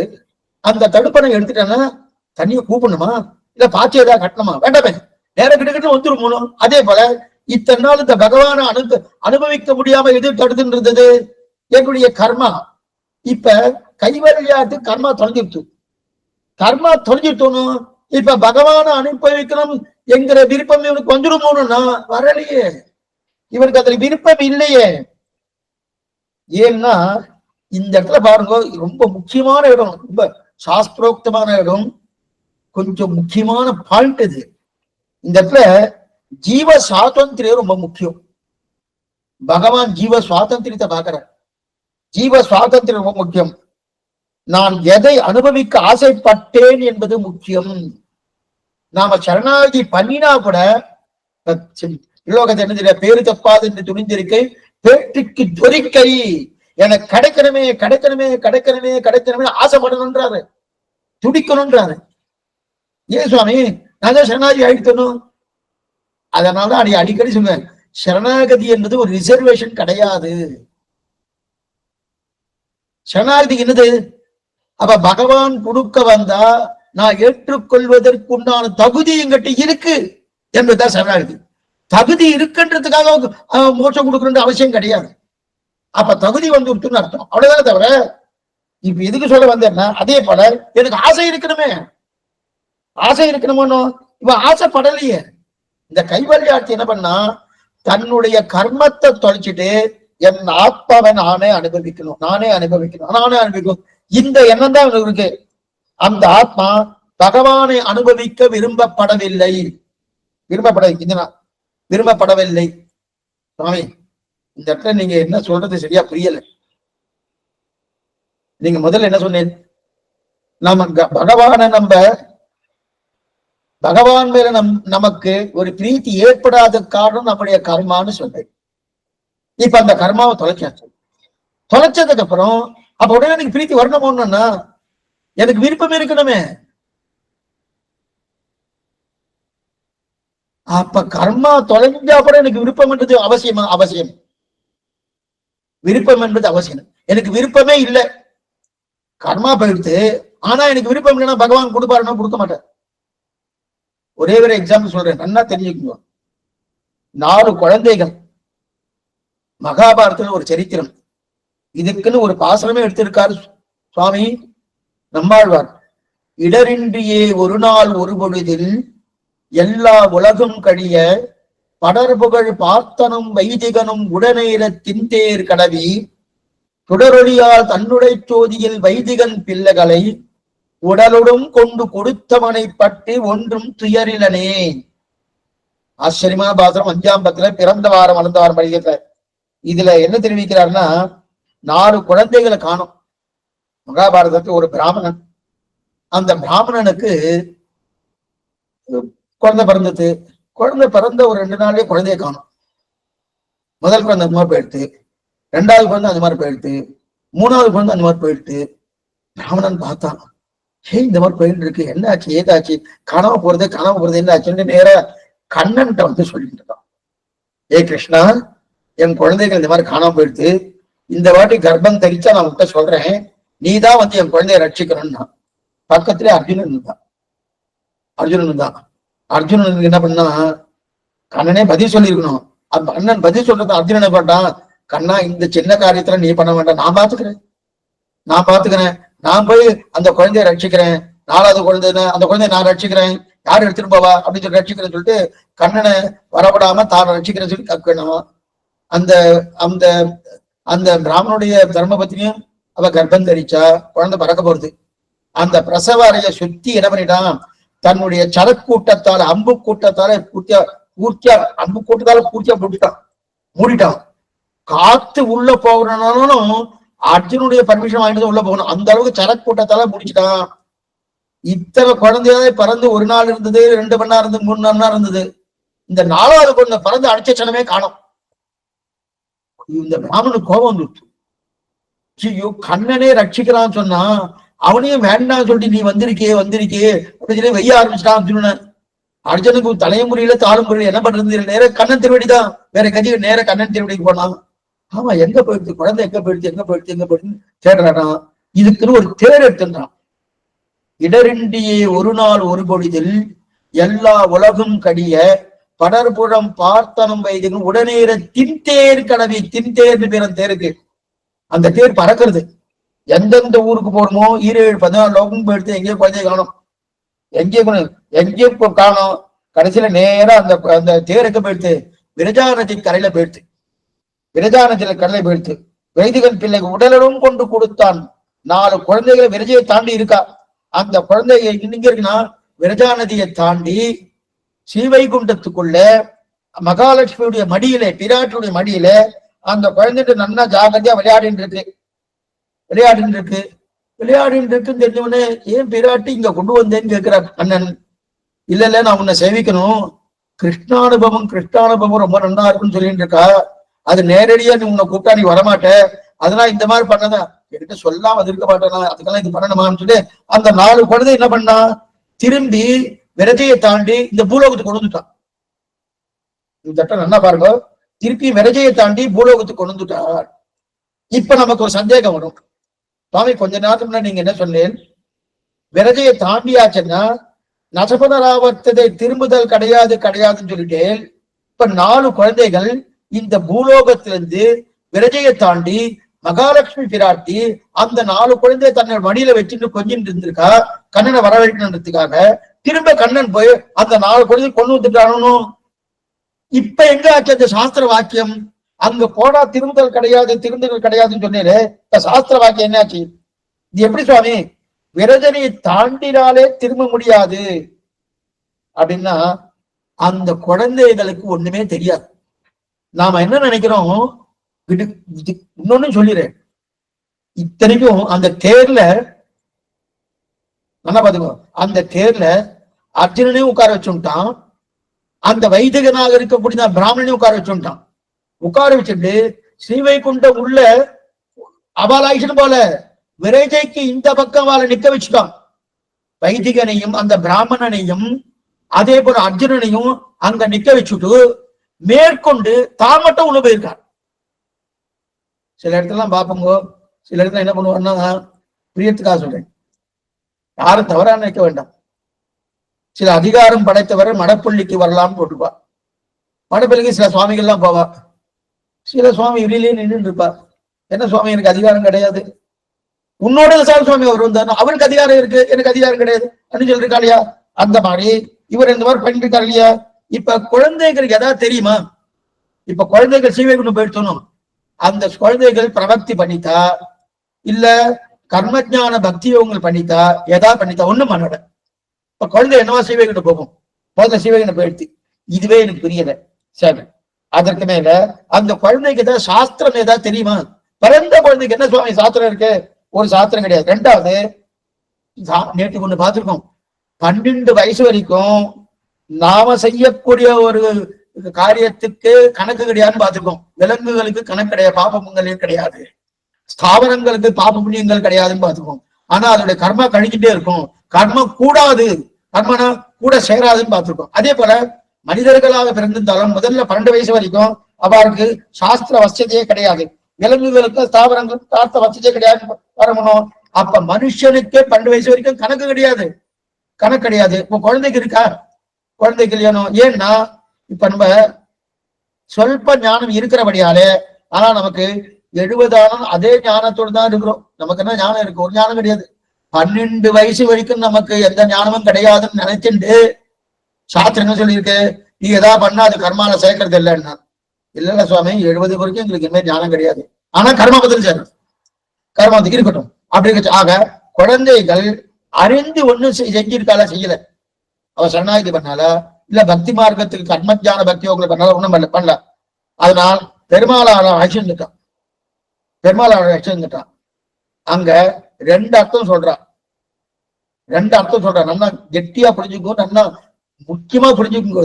இதுக்குன்னா வாசல் வரைக்கும் இவாள் ஐஷன் வந்திருக்கான், ஸ்ரீவைகுண்டம், அதாவது விரஜாநதி வாசல் வரைக்கும் ஐஷன் வந்திருக்கான். யார? அர்ஜுனனையும் ஐஷன் வந்திருக்கான், அந்த பிராமணனான வைதிகனையும் ஐஷன் வந்திருக்கான். 2 பேரும் அங்கேயே விட்டுட்டு அவளை உள்ள வரவிடல, அவ வெளியிலேயே இருக்கா, கண்ணன் தான் உள்ள தெரியும், உள்ள போயிருக்கான். ஆனா ஒன்னும் தெரியாத குழந்தைகள் இருக்காளியா, அவ உள்ள போயிட்டா. உள்ள போனோன்னு அந்த உள்ள போன குழந்தைகளும் வெளில வந்துடுத்து. நச்சபுனராவர்த்ததே நச்சபுனராவர்த்ததே. உள்ள போனவ ஸ்ரீவைகுண்டத்துக்கு உள்ள போன திரும்புதல் கிடையாது, திரும்புதல் கிடையாதுன்னு சொல்லியிருக்கே சுவாமி, சாஸ்திரம் சொல்லியிருக்கே. இப்ப கண்ணன் என்னமா கூப்பிட்டு வந்தான், கண்ணன் அதனால கூப்பிட்டு வந்தான், அந்த மாதிரிலாம் சொல்ல முடியாது. அப்ப சாஸ்திர வசதி இருக்கா இல்லையா வந்துட்டோம். இப்ப இந்த 2மே புரியல. என்ன புரியலன்னா, உள்ள போன குழந்தை எப்படி வெளில வந்தா, இவாளையா உள்ள ஆக்ஷன் போல, இந்த 2த்துக்கும் சமாதானம் கிடைக்கும். அப்ப சமாதானம் கிடைச்சிருத்தோம்னா, நல்லா பாத்துக்கோ, சமாதானம் கிடைச்சிருத்தோம்னா இப்ப பிரலோகாச்சாருடைய திருவுள்ளம் என்ன நம்ம கரெக்டா சொல்லிடலாம். இந்த இடத்துல பாருங்க, அர்ஜுனனையும் வைதிகனையும் இப்ப நாமே எங்கேயோ ஒரு இடத்துக்கு போறோம், சன்னதிக்கு போறோம், சன்னதிக்கு போனோன்னே கிட்டக்கு போனோடனே, சுவாமி இவ்வளவு தூரம் வந்துட்டேன், எனக்கு அந்த அப்படி ஐஷன் போகப்படாதா அப்படின்னு பிரார்த்திக்கிறோம். அதே போல சகா, ஆத்ம சகான்னு வேற சொல்றான் அர்ஜுனனை, என்னுடைய ஆத்ம நண்பன் அப்படின்னு கண்ணனே சொல்லிக்கிறான், ஆத்ம சகான்னு சொல்லியிருக்கான். அப்ப ஆத்ம நண்பன் ஐஷன் போயிருக்கலாமோ? ஐஷன் போல. சரி, பிராமணனாவது ஐஷன் போயிருக்கலாமோ? அவனையாவது ஐஷன் போயிருக்கலாமோ? ஐஷன் போல. இந்த தெரியும், அந்த குழந்தையை காட்டணும் அர்ஜுனுக்கு ஏதாவது கொஞ்சமா தெரியும், அந்த குழந்தையை காட்டலும் அந்த பிராமணனுக்கு ஏதாவது தெரியும், உள்ள ஆக்ஷனே போல, ஆக்ஷனே போல. அதே போல உள்ள இருக்கிற குழந்தை என்னமா சுவாமி வெளில ஆக்ஷன் வருவா? சாஸ்திர சம்மதமே இல்லையே. இது 2மே புரியல, 2மே புரியல. ஆச்சரியமா அர்த்தம் தெரிவிக்கிறார், நிதானமா கேள்வி, ஆச்சரியமா அர்த்தம் தெரிவிக்கிறார். என்னன்னா, உள்ள போன குழந்தைகள் வெளியே வந்ததுன்னா அவர்கள் எந்த பக்தி பண்ணினா, எந்த பிரபக்தி பண்ணா, அவன் ஏதாவது பண்ணிருக்காளா? பிறந்த குழந்தை பக்தி பண்ணாளா? இல்ல. பிரபக்தி பண்ணாளா? இல்ல. எதுவுமே அனுஷ்டிக்கவே இல்லை, அனுஷ்டிக்க வரல, அதனால ஐஷன் வந்துட்டான்.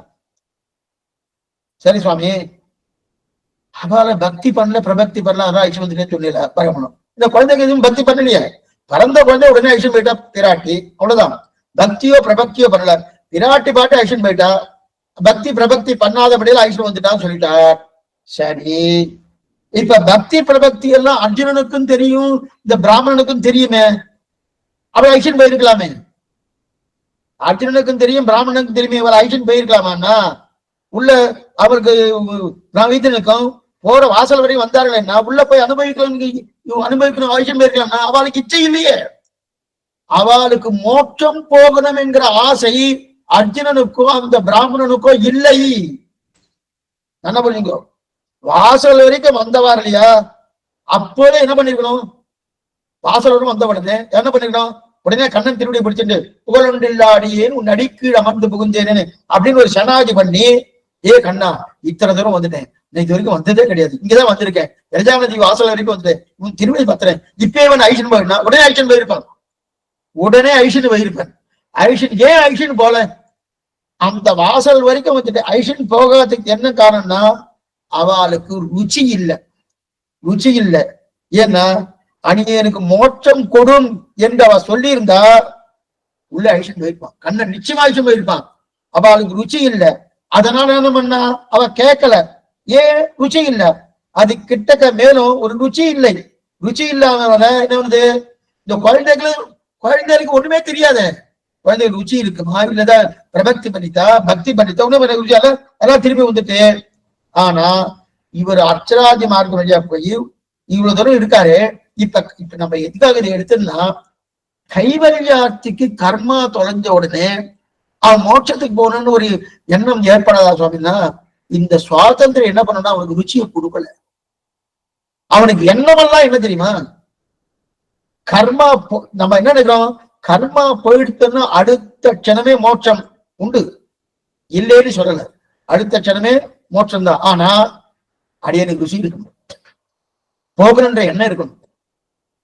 அதுதான் பேரு தப்பாது என்று துணிந்திருக்கை பேற்றுக்கு தொரிக்கை, கடக்கணுமே கடக்கணுமே கடக்கணுமே என்று துடிப்பு வேணுமனும். அந்த துடிப்பு என்னது, அதான் என்னது, எனக்கு ஆசை, எனக்கு ஒரு பிரீத்தி இருக்கணுமோ, அந்த எண்ணமே இல்லையே. இந்த கைவல்யார்த்திக்கு என்ன எண்ணம் இருக்கு, என் ஆத்மாவை நான் அனுபவிக்கிறோம், என் ஆத்மா ஒரு மூலையில உட்கார்ந்துட்டு கைவல்யார்த்தி அப்படின்னு ஒரு அனுபவிக்கணும் அப்படின்ற ஒரு எண்ணம் தான் அவனுக்கு இருக்கே தவிர, தாம் பகவத் அனுபவ பிரீத்திக்கார கைங்கரியம் பண்ணணுங்கிற எண்ணம் இருக்கான்னா இல்ல. இல்லாதபடியால்தான் பகவான் அவன் ஐஷன் போல. இத்தனைக்கும் பகவத் லாபார்த்திய போல கர்மா போயிடுத்து, சரீரம் போயிடுத்து, எல்லாம் இத்தனையும் அவன் சாத்தியோபாய நிட்டம் தான், சித்தியோபாய நிட்டம் கிடையாது. ஏன்னா கைவல்யார்த்தி திருமந்திரம் ஜன்மஸ்லோகம் பண்ணி சரணாகதி பண்ணி அவன் கைவல்ய சாம்ராஜ்யத்தை பெற்றுட்டானா இல்ல, அவன் கர்மஜான பக்தி அவங்க பண்ணிதான் கைவல்யார்த்தியை பெற்றுட்டான். பெற்றுண்டாலும் சரி, அவன் என்ன பண்ணிருக்கான்னா அவனுக்கு அதுல இச்சை இல்ல, மோட்சத்துக்கு போறதுக்கு அவனுக்கு இச்சை விருப்பமே இல்லை, தன்னைத்தானே அனுபவிக்கணும், தன்னைத்தான். இன்னைக்கு கூட சில பேர்லாம் இருக்கா, பிரியத்துக்காக ஒரே சொல்றேன். சில வடக்கு தேசத்துல சில பேர் யாத்திரை போவா, அந்த யாத்திரை போச்சு லோக பிரசித்தமா இருக்கக்கூடிய சில இடத்துக்கு எல்லாம் போயிடுவா, லௌகீகமான இடம். அங்க ஒரு சன்னதி இருக்கும், அந்த சன்னதிக்கு போய் சேவிச்சுட்டு வரலாமே சுவாமி, கண்ணனுடைய சன்னதியாச்சு, போய் சேவிச்சுட்டு வரலாமே சுவாமின்னா அந்த எண்ணம் வராது. சுவாமி அது தெரியாதுன்னா சொல்ல முடியாது, தெரிஞ்சிருக்கும், தெரியாதன்னா சொல்லவே முடியாது, நன்னாவே தெரிஞ்சிருக்கும். ஒண்ணு வேண்டாம், மகாபலிபுரம் போறான், அர்ஜுனன் தபஸ் பண்றது செவிப்பா, அங்க தலசைல பெருமாள் இருக்காரு, பூதத்தாழ்வார் அவதாரஸ்தலமாச்ச போய் எத்தனை பேர் போய் செவிக்கிறார், ருச்சி இல்ல. இப்ப அங்க சன்னதி இருக்குன்னு கோபுரம் நன்னா ஸ்பஷ்டமா தெரியுது, கோபுரம் தெரியும். அடியன் வைஷ்ணவாலா இருக்கணும்ன்ற அவசியம் இல்ல, வைஷ்ணவாலுக்குள்ளே நிறைய பேர் போறது இல்லை, ருச்சி இல்ல. அதே போல இந்த கைவல்யார்த்திக்கு ருச்சி இல்ல, சரீரம் போயிடுத்து, கர்மா போயிடுத்து, ததா வித்வான் புண்ணிய பாபே விதுய நிரஞ்சன பரமம் சாமி உபயோகிக்கிறேன், இதெல்லாம் போனா கூட என்னன்னா அவனுக்கு இல்ல, அவனுக்கு ருச்சி இல்லை. அதனால ஒரு மூலையில கைவல்யார்த்தி. அப்ப அர்ச்சராதிமதி போகவில்லை என்ற பட்சம் என்னன்னா அவன் அர்ச்சராதி மார்க்கத்தாலே போகலன்னு தெரியுது. இந்த பட்சம் வேதாந்தேசிக பட்சமும் அதே போல பேலோகாச்சாரத்தையும் ரெண்டு பேரும் ஒத்துட்டு இருக்கா. ஆனா இதுல என்னன்னா அக்ஷராதி மார்க்கத்துல போகாதபடியாலே அவன் அங்க போகலே என்கிற பட்சம் வேதாந்தேசிகர் இல்ல அக்ஷராதி மார்க்கத்துல போகலன்னாலும் அங்கதான் போயிருக்கான். பெரியாழ்வார் பாசனம் இருக்கு, சாஸ்திரங்க அப்படிதான் சொல்றது, பிறலோகாச்சார பட்சம். சரி, இது ஆயிடுச்சு. இப்ப அக்ஷராதி மார்க்கத்தில் போகல பட்சம் காணப்படுகிறது. சரி, பத்தியால் கைவிடப்பட்ட பத்னி என்றால் அவர் தனியாக இருக்கிறான்னு தானே அர்த்தம். எக்ஸலண்டான ஒரு விஷயம் எடுத்துக்காங்க. ஒரு பதி சாமான்யமா லோகத்துல ஒரு பர்த்தா தான் பாரியாவை கைவிடுவா. பாரியா பர்த்தாவை கைவிட்டுதான் சரித்திரமே கிடையாது. பாரியா இன்னைக்கு நடக்கிறதுலாம் அதை நீங்க வச்சு பார்க்க வேண்டாம். அடிய சொல்றது அந்த காலத்துல இப்ப பர்த்தா தான் பாரியாவை கைவிட்டீங்கன்னா பர்த்தாவுக்கு 4 கல்யாணம் 5 கல்யாணம் 7 கல்யாணம் இத்தனை கல்யாணம் பண்ணிக்கலாம் அப்படின்ற ஒரு நிலை இருக்கு. அதனால பர்த்தா தான் கைவிடான்னு பார்த்திருக்கோம். ஆனா இங்க இங்க இங்க என்ன ஆயிடுச்சுன்னா அதே போல இந்த இடத்துல யாரு பர்த்தா? பரமாத்மா பத்மா, பரமாத்மா பர்த்தா. இப்ப பத்னி யாரு? நாம் அத்தனை பேரும் பத்னி. சாமான்யமாக பர்த்தா தான் பத்னியை கைவிடுவா. இப்ப என்ன ஆயிடுச்சுன்னா இப்ப உண்மை அதுதான், பர்த்தா தான் கைவிடுவா. ஆனா இப்ப என்ன ஆயிடுச்சுன்னா பத்தியான பகவான் நம்ம கைவிடல, பர்த்தாவான பகவான் நம்ம கைவிடல, நாம் தான் அவரை விட்டுருக்கோம்.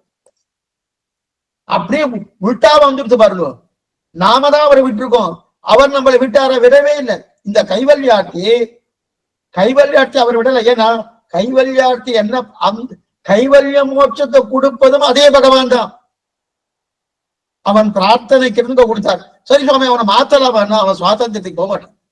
ஏற்கனவே பகவான் என்னன்னா ஒவ்வொருத்தருடைய சுவாதந்திரத்தை மதிக்கிறான் பகவான்.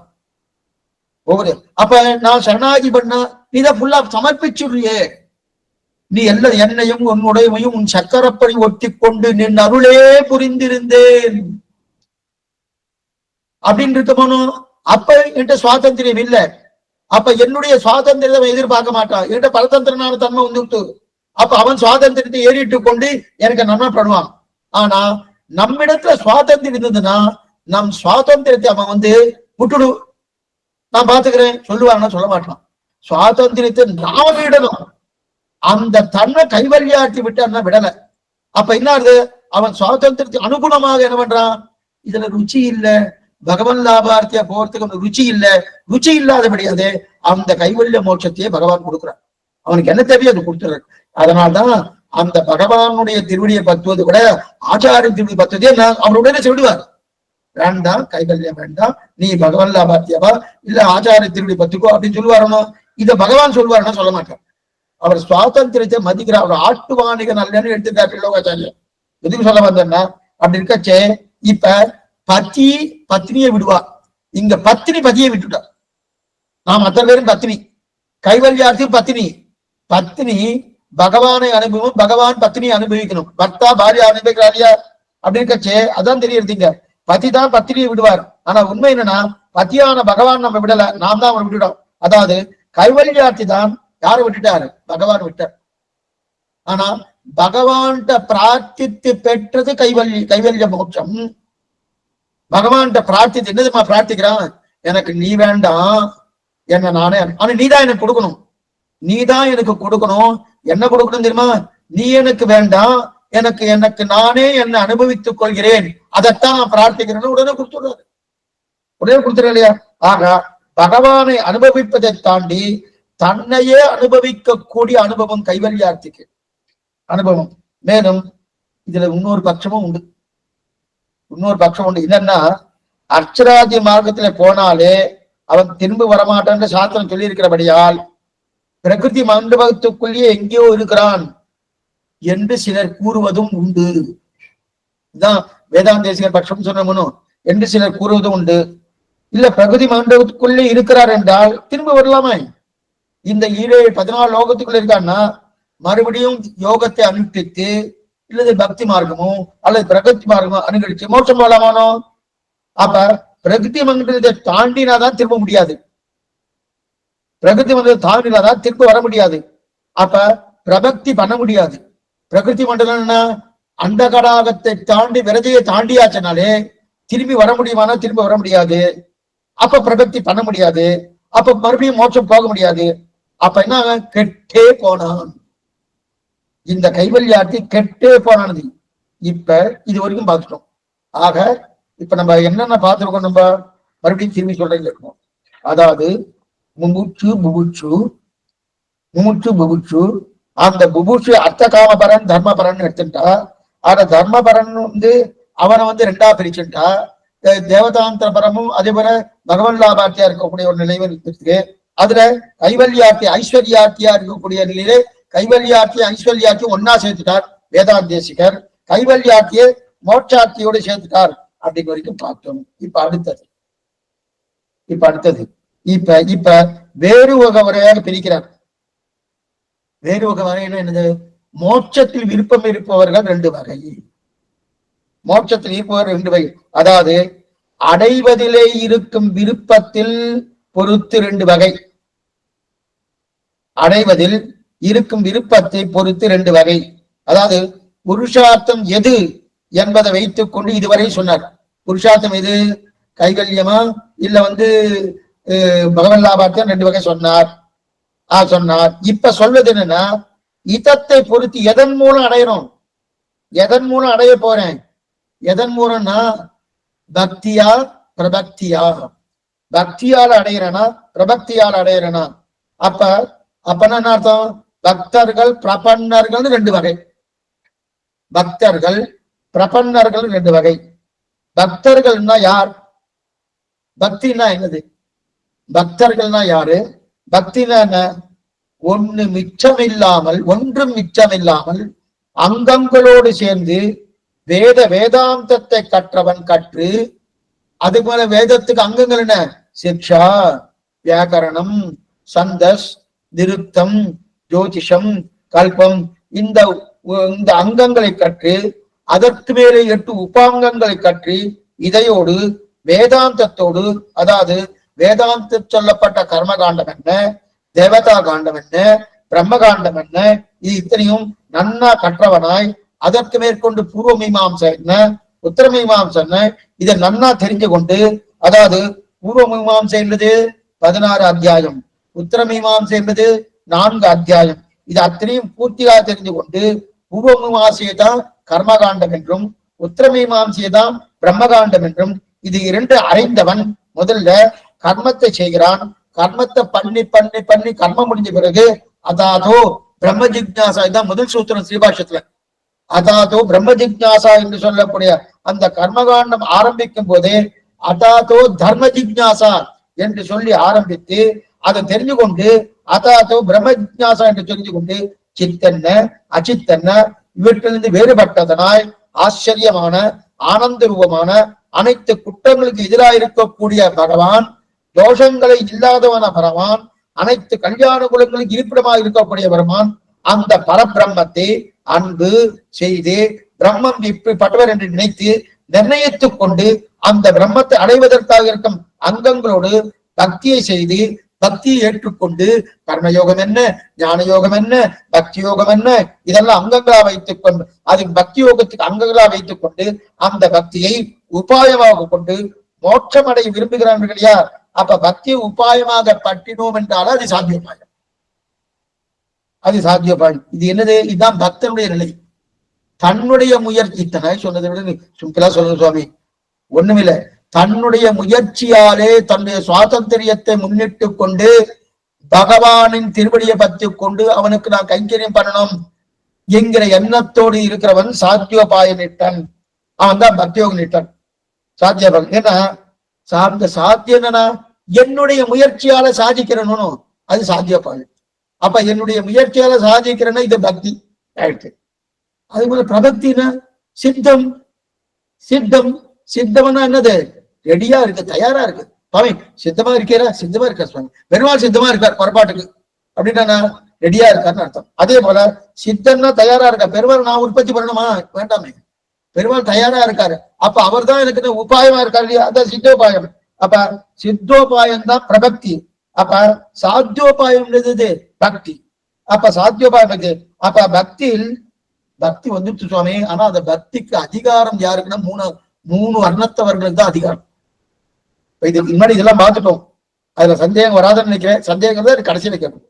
இப்ப பக்தியில அதிகாரம், நான் பக்தி எல்லாரும் பண்ண முடியாது. பிராமண சத்திரிய வைசிய 3 வண்ணத்தவர்களா பண்ணலாம். முக்கியமா பெண்கள் பண்ண முடியாது. பெண்கள் சாஸ்திர வசதியே கிடையாது பெண்களுக்கு, ஸ்ரீகளுக்கு. அதுலயும் வண்ணத்தவர்கள் 4ஆம் வண்ணத்தவர் ஆண்களும் பண்ண முடியாது.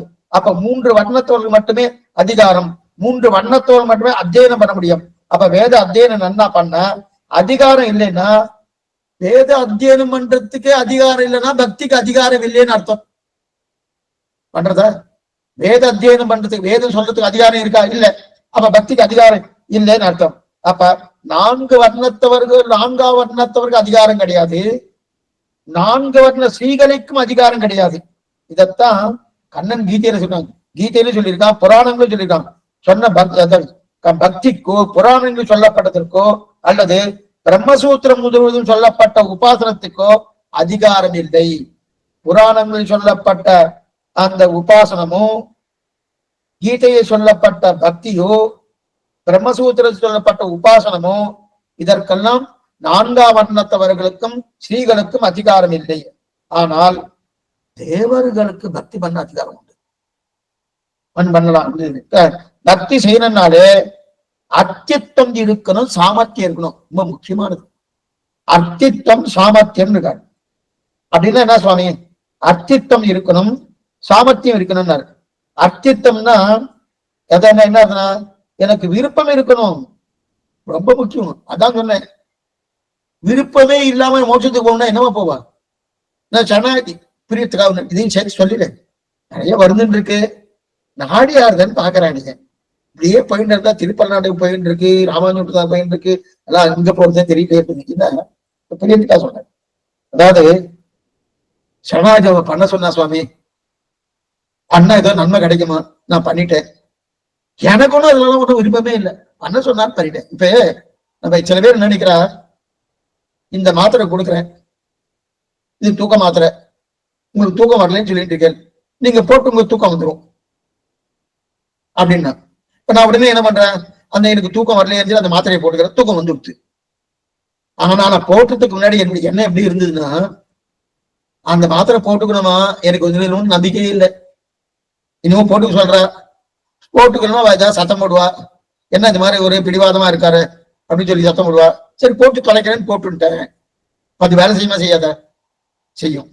அதே போல நான் சரணாகி பண்றேன், எனக்கு ஒன்றும் நம்பிக்கை இல்லை, அவன் சொன்னா அதனால பண்ண, உடனே வேலை செய்யணும் பண்ணும், செய்யாது. இதான் சொல்லிட்டு நம்ம தூக்க மாத்திரை போட்டு வேலை செய்யறா போல சரணாகதி இல்ல. என்னிடத்தில் விருப்பம் இருந்தாதான், எங்கிட்ட பிரீத்தி இருந்தாதான், எங்கிட்ட இச்சை இருக்கணும்.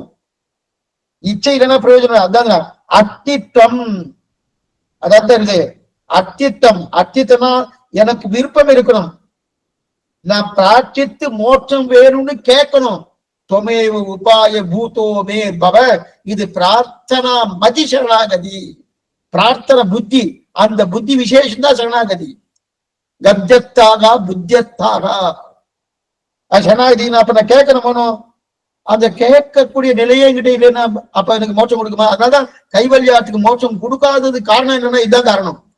அவன் பிரார்த்திக்கவே இல்லை, அவனுக்கு இச்சையே இல்லை, அவனுக்கு இதுல கொஞ்சம் கூட விருப்பமே இல்லை.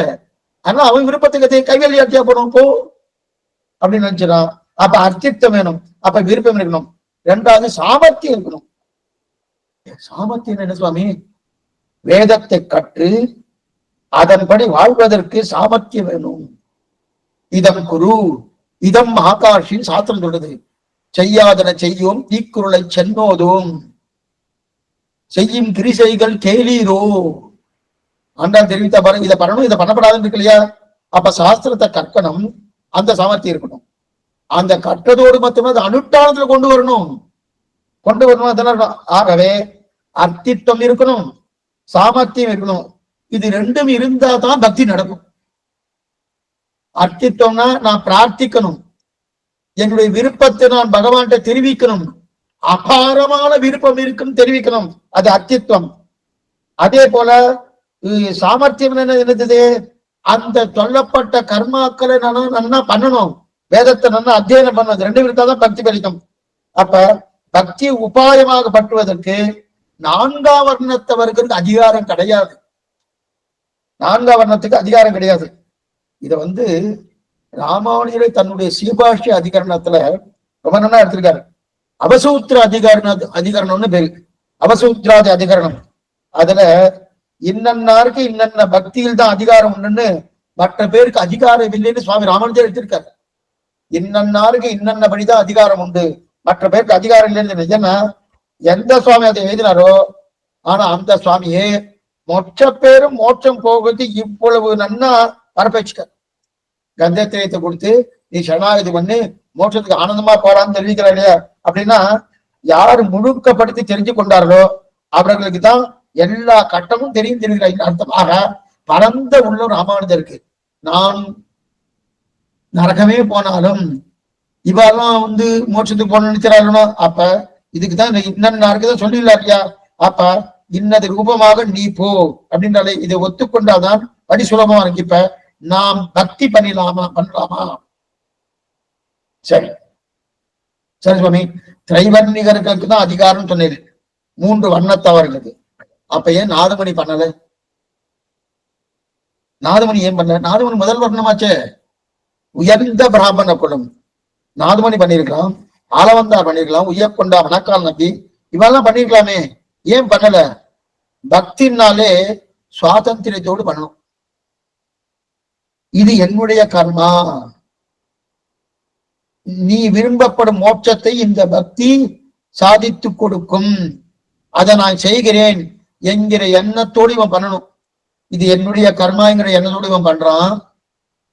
அது மட்டும் இல்ல, நான் என்ன விருப்பப்படுறேன், மோட்சத்துக்கு போகணும் நான் விருப்பப்படுறேன். சேத்தன லாபம் சர்வேஸ்வரனுக்கு, ஒரு ஜீவாத்மா மோட்சத்தை அடைகிறானா அதனால லாபம் அடைகிறது பகவான். ஆனா இவன் என்ன நினைக்கிறான், நான் மோட்சத்துக்கு போகணும், நான் நற்கதி அடையணும் அப்படின்னு நினைச்சுட்டு போறானோ. இதனால இந்த நிலையை விசாரிக்கத்தான் பக்தி பண்றான். அப்படின்னா இவனை ரட்சிக்கணும்னு இவன் மோட்சத்துக்கு போறதுக்கு உண்டான வழியை இவனே தேடுறான். மோட்சம் போவதற்கு உண்டான வழியை இவன் தேடுறான். அப்படின்னா இவனே மோட்சம் போவதற்கு உண்டான வழியை இவன் தேடுகிறான்னா தன்னுடைய பாரதந்திர சொரூபத்துக்கு விரோதம், தன்னுடைய பரதந்திரனான சொரூபத்துக்கு விரோதம். அப்பன்னா நான் பகவானுக்கு பரதந்திரன். பகவானுக்கு பரதந்திரன் என்ன அர்த்தம் அப்படின்னா, அவர் தான் என்னை ரட்சிக்கணும். என்னை நானே சுரட்சனே சுவான்வயம் ஒழிகை, என்னை நானே ரட்சித்துக் கொள்ளப்படாது. ரட்சித்துக் கொள்ளப்படாதுன்னா கீழே வந்துட்டு எழுதக்கூடாது அப்படி அர்த்தம் இல்லை. ஆத்மரட்சத்தை சொல்லிட்டு இருக்கேன்.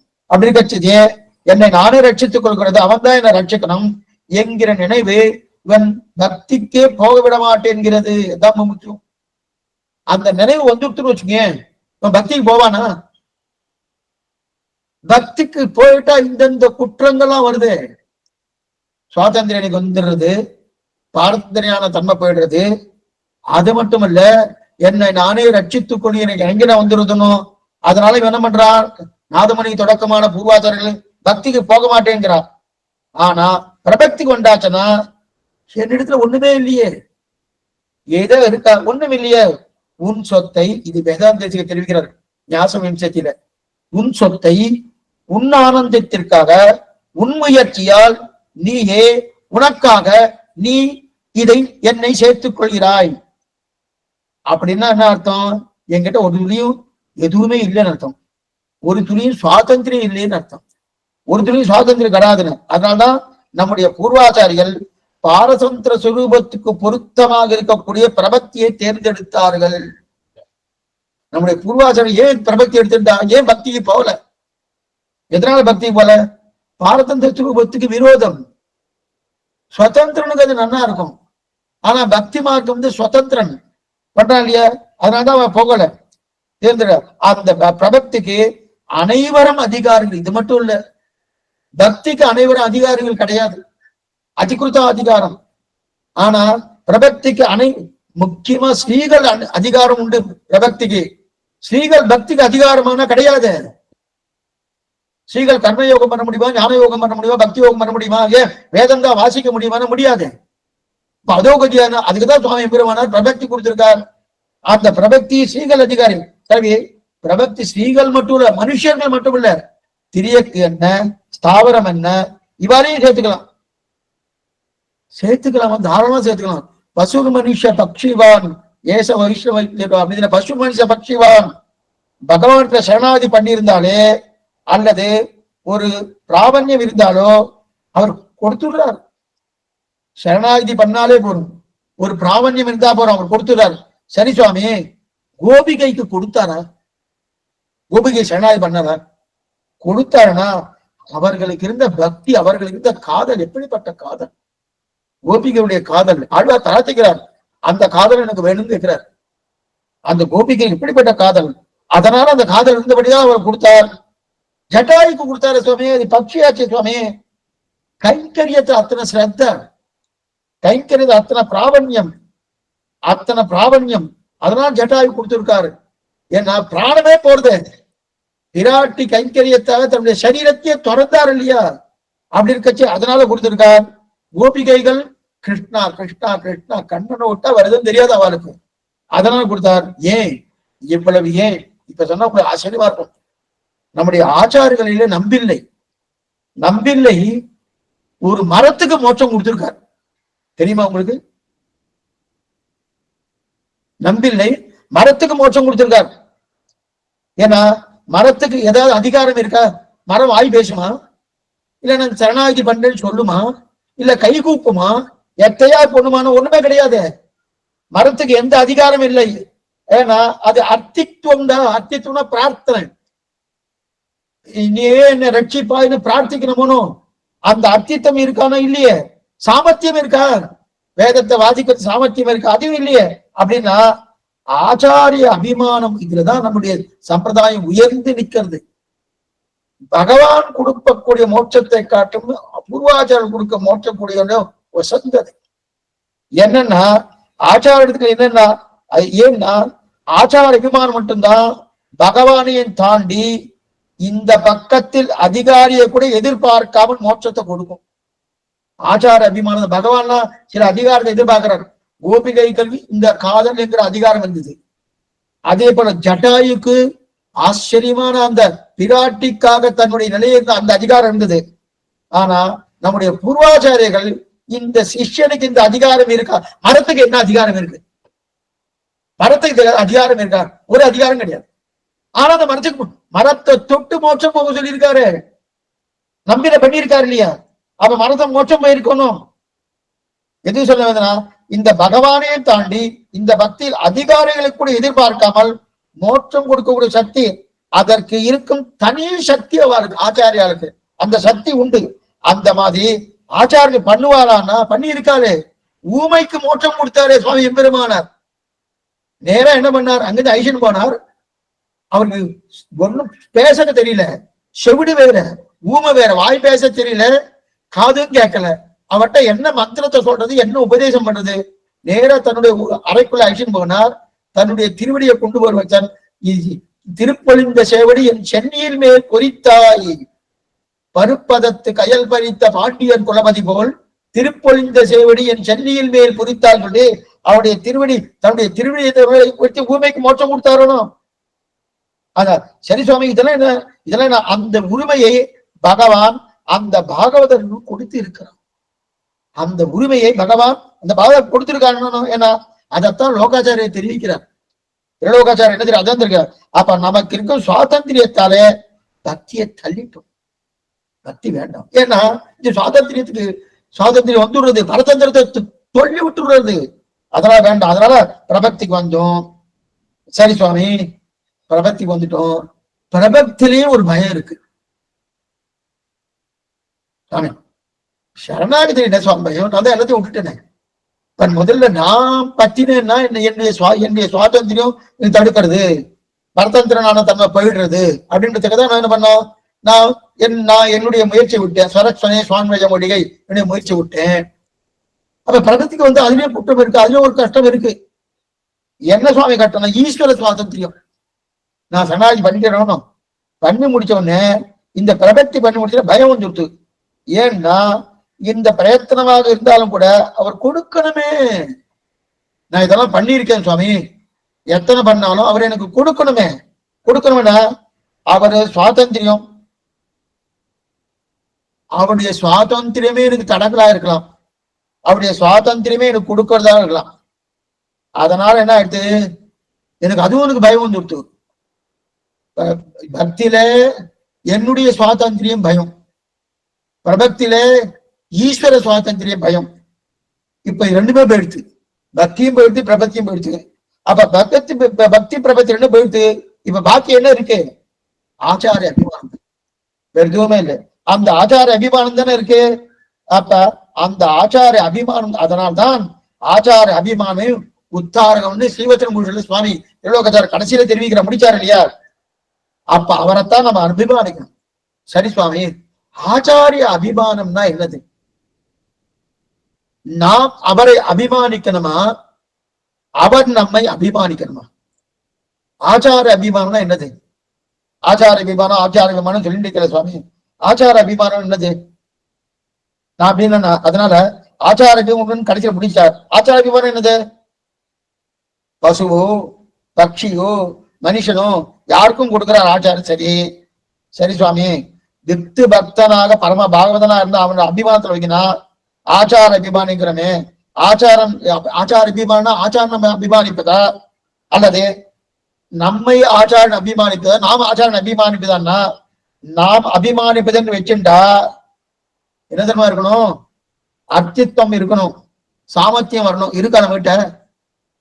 அர்த்தித்வம்னா நீயே எனக்கு எல்லாம் என்கிற பிரார்த்தனையை வைக்கணும். ஒரு பக்கம் வச்சுட்டு இந்த பக்கம் முதுகு பக்கம் போறோம்னு இவருக்கு கொடுக்க போறாரு இருக்கு அப்படின்னு சாமர்த்தியம் இருக்கான? ஒரு சாமர்த்தியம் கிடையாது. முதல்ல ஆச்சாரம் போய் சேவிக்கிறமா கிடையாது, அது வரணும் எங்க இருக்கானா? அப்ப அதெல்லாம் நம்ம தள்ள வந்துடும், அது மரியாதை. அப்ப அர்த்தித்வம் சாமர்த்தியம் இல்லாமல் இருக்க செய்து ஆச்சாரியன் நமக்கு மோட்சத்தை கொடுத்துடுறாரு. நம்மகிட்ட ரெண்டுமே இல்லை, ஆனா பகவான் இந்த ரெண்டு இருந்தாதான் கொடுக்குறாரு, அவருக்கு கொடுத்துறாரு. ஏன்னா நாம செய்தா அது நடக்காது. அதனாலதான் ஆச்சாரிய அபிமானம் என்பது பிரபத்தியும் தாண்டி மோட்சம் கொடுக்கிறது. ஆச்சார அபிமானம் என்னது? பிரபத்தியும் தாண்டி மோட்சம் கொடுக்குது. அவராகவே செய்யறார். அவராகவே செய்யறாரு. எப்படி சுவாமி என்னுடைய ஞான பக்தி வைராக்கியத்தை பாக்குறாரா? ஒண்ணும் கிடையாது, ஒரு மண்ணாங்கட்டி தான் இருக்கு, ஒண்ணும் கிடையாது. அப்ப ஞானமோ பக்தியோ வைராக்கியமோ அதெல்லாம் வேண்டாவான்னா? அதெல்லாம் வேணும். அதெல்லாம் நாம் மோட்சம் போவதற்கு எதுவுமே வேண்டாம். நல்லா பாருங்க, என்கிட்ட ஞானம் வேணும், பக்தி வேணும், வைராக்கியம் வேணும். நான் மோட்சம் போவதுக்காக அவர் எதிர்பார்க்கல, ஆச்சாரியர் மோட்சத்தை கொடுத்துடுறாரு. ஆனா ஆச்சாரியன் நம்ம கைங்கரியம் பண்ணணும் போகணும். அந்த கைங்கரியம் பண்ற காலத்துல இவருக்கு ஞானம் இல்லைன்னா பிரயோஜனம் இல்லை. ஆக கைங்கரியத்தை ஏற்றுக்கொள்ளும் போதுதான் இவன் ஞானத்துக்கும் அனுஷ்டானத்துக்கும் பிரயோஜனம். கைங்கரியம் பண்ணோம்னா அவருடைய ஆனந்தத்துக்கு தகுந்தா போல, அவருடைய யுக்திக்கு தகுந்தா போல கைங்கரியம் பண்ணணும் போகணும். அப்பதான் அந்த ஞானத்துக்கு அனுஷ்டானத்துக்கு பிரயோஜனம். ஆனால் ஆச்சாரம் நம்மை ஏற்றுக்கொள்ளும் சமயத்தில் இந்த ஞான அனுஷ்டானம் எதுவுமே பிரயோஜனமே இல்லை. சுவாமி ஞானம் அனுஷ்டானம் நன்னா இருக்குன்னு சொல்லுங்க, அப்ப நான் ஏத்துக்கிறேன்னு எந்த ஆச்சாரம் சொல்றாரா? ஒரே பாட்டு. நன்மையால் மிக்க நான்மறையாளர்கள் பொன்மையாக கருதுவர், ஆதலின் அன்னையாய் அத்தனாய் என்னையாண்டின் தன்மையான் உண்மையாக கருதினபடியாலே நம்மாழ்வார் அன்னை ஏற்றுக்கொண்டார் மதுரகவி ஆழ்வார் தெரிவிக்கிறார். அப்படி இருக்காச்சே, இதுக்கு சொல்ல வந்தேன்னா, அப்ப அவர் ஏற்றுக்கொள்ள சமயத்தில் நமக்கு ஞானவிட்டானுங்க பிரயோஜனம் இல்லை. ஏன்னா அவர் இதை எதிர்பார்த்து ஏற்றுக்கொள்ள, இவருக்கு ஒண்ணும் இல்லை, வெறும் மண்டி தான், ஒரு மண்ணாங்கட்டி தான், அவனுக்கு ஒண்ணும் கிடையாது. அவர் ஏத்துட்டார். ஆனா எங்க ஏத்துட்டாரு? மரத்துக்கு மோட்சம் கொடுத்திருக்காரு. மரத்துக்கு ஞானம் விட்டானும் இருக்கா? ஏதாவது இருக்கா? ஒண்ணுமே இல்லையா? மரத்துக்கு மோட்சம் கொடுத்திருக்காரு இல்லையா? ஜட்டாய்க்கு மோட்சம் கொடுத்தாரு. அப்ப அவருக்கு கைங்கரியத்திலே எத்தனையோ சிரத்தை இருந்திருக்கு. அப்ப இருந்தாலும் ஜட்டாய்க்கு மோட்சம் கொடுத்தது சீதைக்கு தன் உயிரை விட்ட மேலே. ஏன்னா இத ஜட்டாய்க்கு என்ன சுவாமி அவர் ஒண்ணு பிரார்த்திக்கவே இல்லையே சுவாமின்னா, பிரார்த்திக்காம இருக்க செய்தையும் எதனால கொடுத்தாருன்னா, பஞ்சவடிக்குள்ள நுழையிறா ராமன். சும்மா சரித்திரத்தை சொல்லிடுறேன். ஏன்னா இந்த ஜட்டாயுக்கு சில பேர் நிறைய சந்தேகம் கொடுக்குறார். இவரா கொடுத்தார் சுவாமி, நீங்க என்ன சொல்றீங்க, சரணாகி பண்ணணும், பிரார்த்திக்கணும். ஜட்டாய் பிரார்த்திக்காம கொடுத்துறா சுவாமி. அதே மாதிரி பகவான் கொடுக்குறான்னா ஜட்டாய்க்கு அந்த குவாலிபிகேஷன் இருந்தது, தகுதி இருந்தது. என்ன தகுதின்னு இப்ப பாக்குற பாருங்க. பஞ்சவட்டிக்குள்ள ராமன் நுழையிறான். பஞ்சவட்டிக்குள்ள ராமன் நுழையும் போதே ஜட்டாயு ஜட்டாயு தான் முதல்ல சந்திக்கிறார். சந்திக்கும் போதே ராமா நீ இங்க இரு, உனக்கு எந்த விதமான ஆபத்தும் வராது, நான் உன்னை காப்பாத்துறேன். முதல்ல சொன்னது யாருன்னா ஜட்டாயுதம். இந்த பச்சை வெட்டிக்குள்ள போன உடனே அதுக்கப்புறம் 4-5 வருஷம் கழிச்சு இந்த சரித்திரமா நடந்திருக்கு, ராவணன் வந்தது. அப்படி இருக்கச்சது பச்சை வெடிக்குள்ள போன உடனே முதல் முறை ஜட்டாய சந்திச்சுதான், நீ ரமானி இங்க இரு, நான் உன்னை பாத்துக்கிறேன் அப்படின்னு சொன்னது முதல் முறை அங்கதான் பண்ணாரு. அப்ப சொன்னாரு, நான் முக்கிய உன்னை பார்த்துக் கொள்கிறேன் அப்படின்னு தெரிவிக்கிறார் இல்லையா.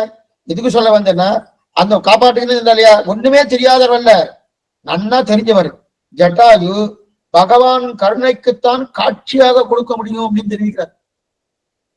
அப்ப சீதைக்காக பிராணனை விட்டார் இல்லையா. ஆனா எத்தனைதான் இருந்தாலும் அதை விட ஆச்சாரன் கருணைக்குத்தான் பிரதானம். ஏன்னா ஜட்டாயுவாய் ஏதாவது பண்ணிட்டு சீதைக்காக பிராணன் விட்டுது, மரம் என்ன பண்ணிட்டு நம்பில மோட்சம் கொடுத்திருக்காரு. மரம் என்ன சுவாமி பண்ணிட்டு, என்ன பண்ணிட்டு, ஒண்ணுமே பண்ணலையே. இந்த மாதிரி பகவான் கொடுப்பாருன்னு கொடுக்க மாட்டார், ஆச்சாரம் தான் கொடுப்பார். ஆச்சாரியம் தான் கொடுப்பார், பகவான் கொடுப்பாரு கொடுக்க மாட்டார். மரம் ஏதாவதுன்னா மரத்தை தொட்டு மோட்சத்தை கொடுத்தாரு என்பது ஊமை காது கேளாதவனுக்கு ராமானுஜர் கொடுத்தாரு இல்லையா. இதெல்லாம் நல்லா தெரியறதுன்னு இதுக்கு சொல்ல வந்தேன்னா, அதனால பக்தியை விட பிரபக்தி பிரதானம். அதுலயும் அந்த பிரபக்தியில ஆச்சார அபிமானம் பிரதானத்துக்காக கூட இது வந்துருத்து. அப்படியா சொன்னேன். இப்ப பக்தர்கள் 2 வகை பார்த்தோம். அவன் எங்கேயோ போயிட்டு எப்படியோ வந்திருக்கு, அப்படியே 2 வகை. இதுல பக்தர்கள் 2, பக்தர்கள்னா பக்தர்கள் பக்தர்கள். இப்ப அடுத்த நிலைக்கு வரும். பக்தர்கள் 2 வகை. என்ன பக்தி? பக்தினா பக்தி பண்ணக்கூடிய நிலையில் 2 வகை, 2 பக்தி. ஒண்ணு சாதன பக்தி, இன்னொன்னு சாத்திய பக்தி. அப்படின்னா பிரபன்னர்களின் பக்தி உண்டா? உண்டு. நம்ம என்ன சொல்றோம்னா, பக்தியே கிடையாது போட்டுருக்கு சாமி, பக்தி யோகம் இருக்கக்கூடாது, பக்தி நமக்கெல்லாம் பக்தி கிடையாது. பக்தி நமக்கும் உண்டு. நமக்கன்னா இந்த இடத்துல வந்து என்ன அர்த்தம்னா, பிரபன்னர்கள் கொஞ்சம் நல்லா புரிஞ்சுக்கணும். நமக்குங்கிற நாராயணனே நமக்கே, அந்த இடத்துல நமக்கே இருக்கு. யாரு தெரியுமா? சரணாகதி நிட்டர்னு பேரு. நமக்கு என்ன வாசல்ல பரவாயில்ல, நமக்கு என்ன சொல்ல முடியாது. யாரெல்லாம் பகவானை உபாயம் உபயோகம் வேண்டி இருக்கிறோம் அவள் தான் நமக்கே. அதே போல இந்த இடத்துல நமக்கு என்னன்னா, நமக்கு பக்தி உண்டு, பிரபன்னர்களும் பக்தி உண்டு. ஆனா பக்தி 2 விதம், சாதன பக்தி, சாத்திய பக்தி. வியாசர் முதலானவர்லாம் சாதன பக்தி பண்ண. சாதன பக்தினா என்ன, சாத்திய பக்தினா என்ன? பக்தியை பண்ணினே அதனால் இது கிடைச்சது, அது சாதன பக்தின்னு பேரு. பக்தியை பண்ணினதே பிரயோஜனம், அது சாத்திய பக்தின்னு பேரு. ஒண்ணுமே இல்லையே சுவாமி, எவ்வளவு வித்தியாசம் தெரியுமோ, எவ்வளவு வித்தியாசம் தெரியுமோ. ஒரு காரியம் பண்ணிட்டு இருக்கேன், அந்த காரியம் பண்றதே எனக்கு ஆனந்தம், இது ஒரு நிலை. அந்த காரியம் பண்ணா இதுக்கு அது எனக்கு கிடைக்கிறது, அதனால பண்ணேன், இது ஒரு நிலை. நிறைய வித்தியாசம் உண்டு. அதத்தான் சாதன பக்தி என்றும் சாத்திய பக்தின்னு சொல்றார். இப்ப வியாசர் முதலானவெல்லாம் சாதன பக்தி பை. ஏன்னா பக்தியை சாதனமாக கொண்டுதான் மோட்சம் போனான். வியாசன் முதலானவர்கள்லாம், அந்த மகரிஷி எல்லாம் பக்தியை சாதனமாக கொண்டுதான் மோட்சம் போனான். சாத்திய பக்தி யார் சுவாமி பண்ணா? பக்தி பண்றதே பிரயோஜனம். நாதமணி தொடக்கமாக நம்முடைய பூர்வாச்சாரியர் அத்தனை பேரும் சாத்திய பக்தியை பண்ண. நாதமணி தொடக்கமாக நம் பூர்வாச்சாரியர்கள் பக்தி என்னென்ன சாத்திய பக்தி அப்படின்னா, அவர்கள் சாதனமாக உபாயமாக பற்றினது கிடையாது. சாதனம் பகவான் தான், உபாயம் சர்வேஸ்வரன் தான். அப்ப பக்தி எதற்குன்னா சாத்திய பக்தி. சரி, சாத்திய பக்தி எதுக்கு வரணும்? அவருடைய அனுகிரகத்தாலே பக்தி கிடைத்தது, அனுகிரகத்தாலே பக்தி கிடைத்தது. ராமானுஜரே 3 விதமான பக்தியை பிரார்த்திக்கிறார்னு பார்த்திருக்கோமோ கஜத்ரேயத்துல. சுவாதீன திமித சேதனா சேதன சுரூப ஸ்திதி பிரபுத்தி பேதம் அப்படின்னு ஆரம்பிச்சார். அதுல என்ன செய்கிறார்? தன்னுடைய பிரபக்தி பண்ண பிறகு 3 விதமான பக்தியை பிரார்த்திக்கிறார். பரபக்தி என்ன, பரஜானம் என்ன, பரமபக்தி என்ன அப்படின்னு சொல்லி. சரி சுவாமி, பிரபக்தி பண்ணின பிறகு பக்தி எதுக்கு? பிரபக்தியை பண்ணிட்டேன் நான் தான், சர்வஸ்வம் எல்லாத்தையும் பகவான் ஒப்படைச்சிட்டு. பக்தி எதற்கு? பிரபக்தி பண்ணின பிறகு பலமாக பக்தியை கேட்கிறார். அதான் இந்த பக்தி சாதன பக்தி இல்ல, பலபக்தி. அதான் சாத்திய பக்தி. பலபக்தி அப்படின்னா பெருமாளை அனுபவிக்கிறோமோ, பெருமாளை அனுபவிப்பதற்கு பக்தி.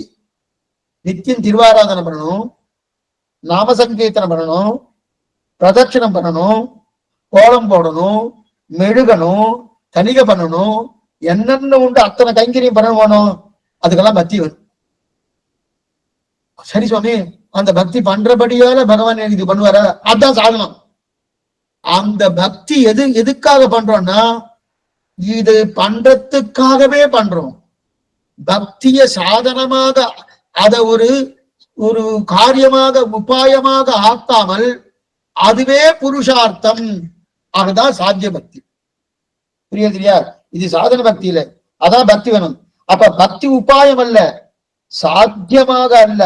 இது இப்ப அதுதான் அது என்னது, அந்த பக்தி சாத்திய பக்தி. அப்ப பக்தி வேணும். பிரபன்னனுக்கு பக்தி உண்டான்னு யாரா கேட்டா இல்லைன்னு சொல்லாதீங்க, பக்தி உண்டு, பக்தி உண்டு. அந்த பக்தி சாத்திய பக்தி. அதே சாமானியப்பட்டவனுக்கு பக்தி உண்டா? அதாவது யாருக்கு? பக்தி மார்க்க நிற்றனுக்கு, பக்தி யோக நிற்றனுக்கு பக்தி உண்டா? உண்டு. அந்த பக்தின்னு சாதாரண பக்தி அப்படின்னு தெரிந்தால். அதற்கு மேல இப்ப பிரபக்திய பக்தி ரெண்டு விதமா சொல்றாங்க. பிரபக்தி பக்தி, பிரபக்தி பக்தி என்னன்னா ஆகிஞ்சன்யம் அனன்ய கதித்தம் சொல்கிறார். ஆச்சரியமான விஷயம் மேற்கொண்டு தெரிவிக்கிறார். இதெல்லாம் முடிஞ்சோடனே இது முடிஞ்ச போறது. இது முடிஞ்சோடனே அதுக்கப்புறம் ஈஸ்வரன் யாரு அப்படின்றது, அதுக்கப்புறம் அத்ரவியம்னா என்னன்னு பார்க்கணும், என்னன்றது மேற்கொண்டு பார்க்கணும். ஆழ்வார பெருமானார் ஜிய திருவிழேசனம், ஆச்சாரியம் திருவிழேசனம், பகவதாறு திருவடிகளே சரணம். இன்னைக்கு நிறைய பார்த்திருக்கோம். சந்தேகங்கள் எதா இருந்தா அவசியம் கேட்கலாம். மேற்கொண்டு இன்னைக்கு நிறைய உன்னிப்பா கேட்கலாம், இல்லைன்னா திரும்பி மறுபடியும் இந்த ரெக்கார்டிங் பார்த்து கேட்டுருக்கோம். இப்ப ஏதாவது சந்தேகம் கேட்கலாம்.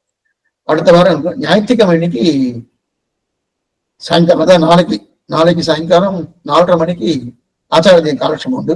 அவசியம் ஒரு மணிக்கு பிரார்த்திக்கிறேன். திங்கட்கிழமை அதிகமா காலட்சமே இருக்காது, செவ்வாய்க்கிழமை காலட்சம் உண்டு. அது உங்களுக்கு பின்னாடி மெசேஜ் வந்துடும். இப்ப ஏதாவது சந்தேகம் தான் கேட்கலாம். ஆழ்வாரம் பெருமானார் துள்ளியே சரணம், ஆச்சாரியம் திருவடிகளே சரணம், பகவதா திருவடிகளே சரணம். ஸ்ரீமதி ராமானுஜாயம். நல்லா புரிஞ்சுதணும்? நல்லா புரிஞ்சுது சுவாமி. கைவல்யார்த்தில் என்ன புரிஞ்சுதணும்? நல்லா புரிஞ்சுது சுவாமி. Difference of opinion between Desikan and Pillai Lokacharya உண்டு. பிள்ளைலோகாச்சாரம் அதான் தேசிகன் ஒத்துக்கவே இல்லை போல இருக்கு. அந்த மோட்சத்தை, கைவல்லி மோட்சத்தை ஒரு மோட்சமாவே ஒத்துக்கல போல இருக்கு. அது அப்படியே ஓப்பனா விட்டுட்டார் போல இருக்கு. இருந்தாலும் பிரகிருதி மண்டலத்துக்குள்ளன்னு சொல்லும் போது கண்டிப்பா அதான் சுவாமி, கிட்டத்தட்ட அவர் மோட்சம் இல்லைன்ற மாதிரி தான் அவர் சொல்றாரு. சுவாமி பாக்கியம் சுவாமி, நமக்கெல்லாம் பாக்கியம். நம்ம அந்த இதுல வரல, நம்ம கைவல்யத்துல வரல. நம்ம எவ்வளவு படி தாண்டி வந்திருக்கோம். நமக்கு இதெல்லாம் இந்த எல்லாம் தெரியறதுக்கு முன்னாடியே நம்ம ஏதோ சரணாகதி பண்ணி புத்தகான்னு ஏதோ பண்ணி அந்த இதுல இருக்கோம். அவ்வளவுதான். இப்ப என்னன்னா ஆச்சாரிய அபிமானம் இன்னும் ரொம்ப ரொம்ப இது, அந்த இதுல இருந்துட்டுன்னா இன்னும் ரொம்ப சேஃபா இருக்கலாம். ஏன்னா அந்த ஆச்சாரிய அபிமானம் தான். ஆமா, பகவானே சில நேரத்தை ஏதாவது நமக்கு பண்ணுவார், அவராலே ஆபத்து வர்றதுக்கு வாய்ப்பு உண்டு. எந்த ஆபத்து அபிமானம் தான். ஐயோ அந்த பயம் இப்ப இருக்க செய்தி சுவாமி, ரொம்ப அதிகமாவே ஆயிடுச்சு. இப்ப தெரிய விஷயம் தெரிய ஐயோ அந்த சுவாதந்திரம் என்ன வேணா பண்ணிட்டு போல இருக்கு. அப்ப என்ன வேணா பண்ணுவோம், ஏது வேணா பண்ணுவோம். பிரபத்தி பண்ணிட்டோம், 100% மோட்சம் அஷ்யூர்டுன்னு நம்ம சொல்றது. ஏதாவது நடந்து கடைசி நேரத்துல ஏதாவது நினைச்சவே பயமா இருக்கு. அதுக்கு பேசாம பிரபத்தி பண்ணிடுவோம். ஆனா ஆச்சாரிய அபிமானத்துல ஒதுக்கி இருப்போம். அந்த கான்செப்ட் தான் பெஸ்ட்னு நினைக்கிறேன் சுவாமி. அதுதான். அடியேன் சுவாமி, அடியேன் சுவாமி. தன்யோஸ்மி சுவாமி. அடியேன் சுவாமி. ஸ்ரீமதி ராமானுஜாய நமः. ஸ்ரீமதி ராமானுஜாய.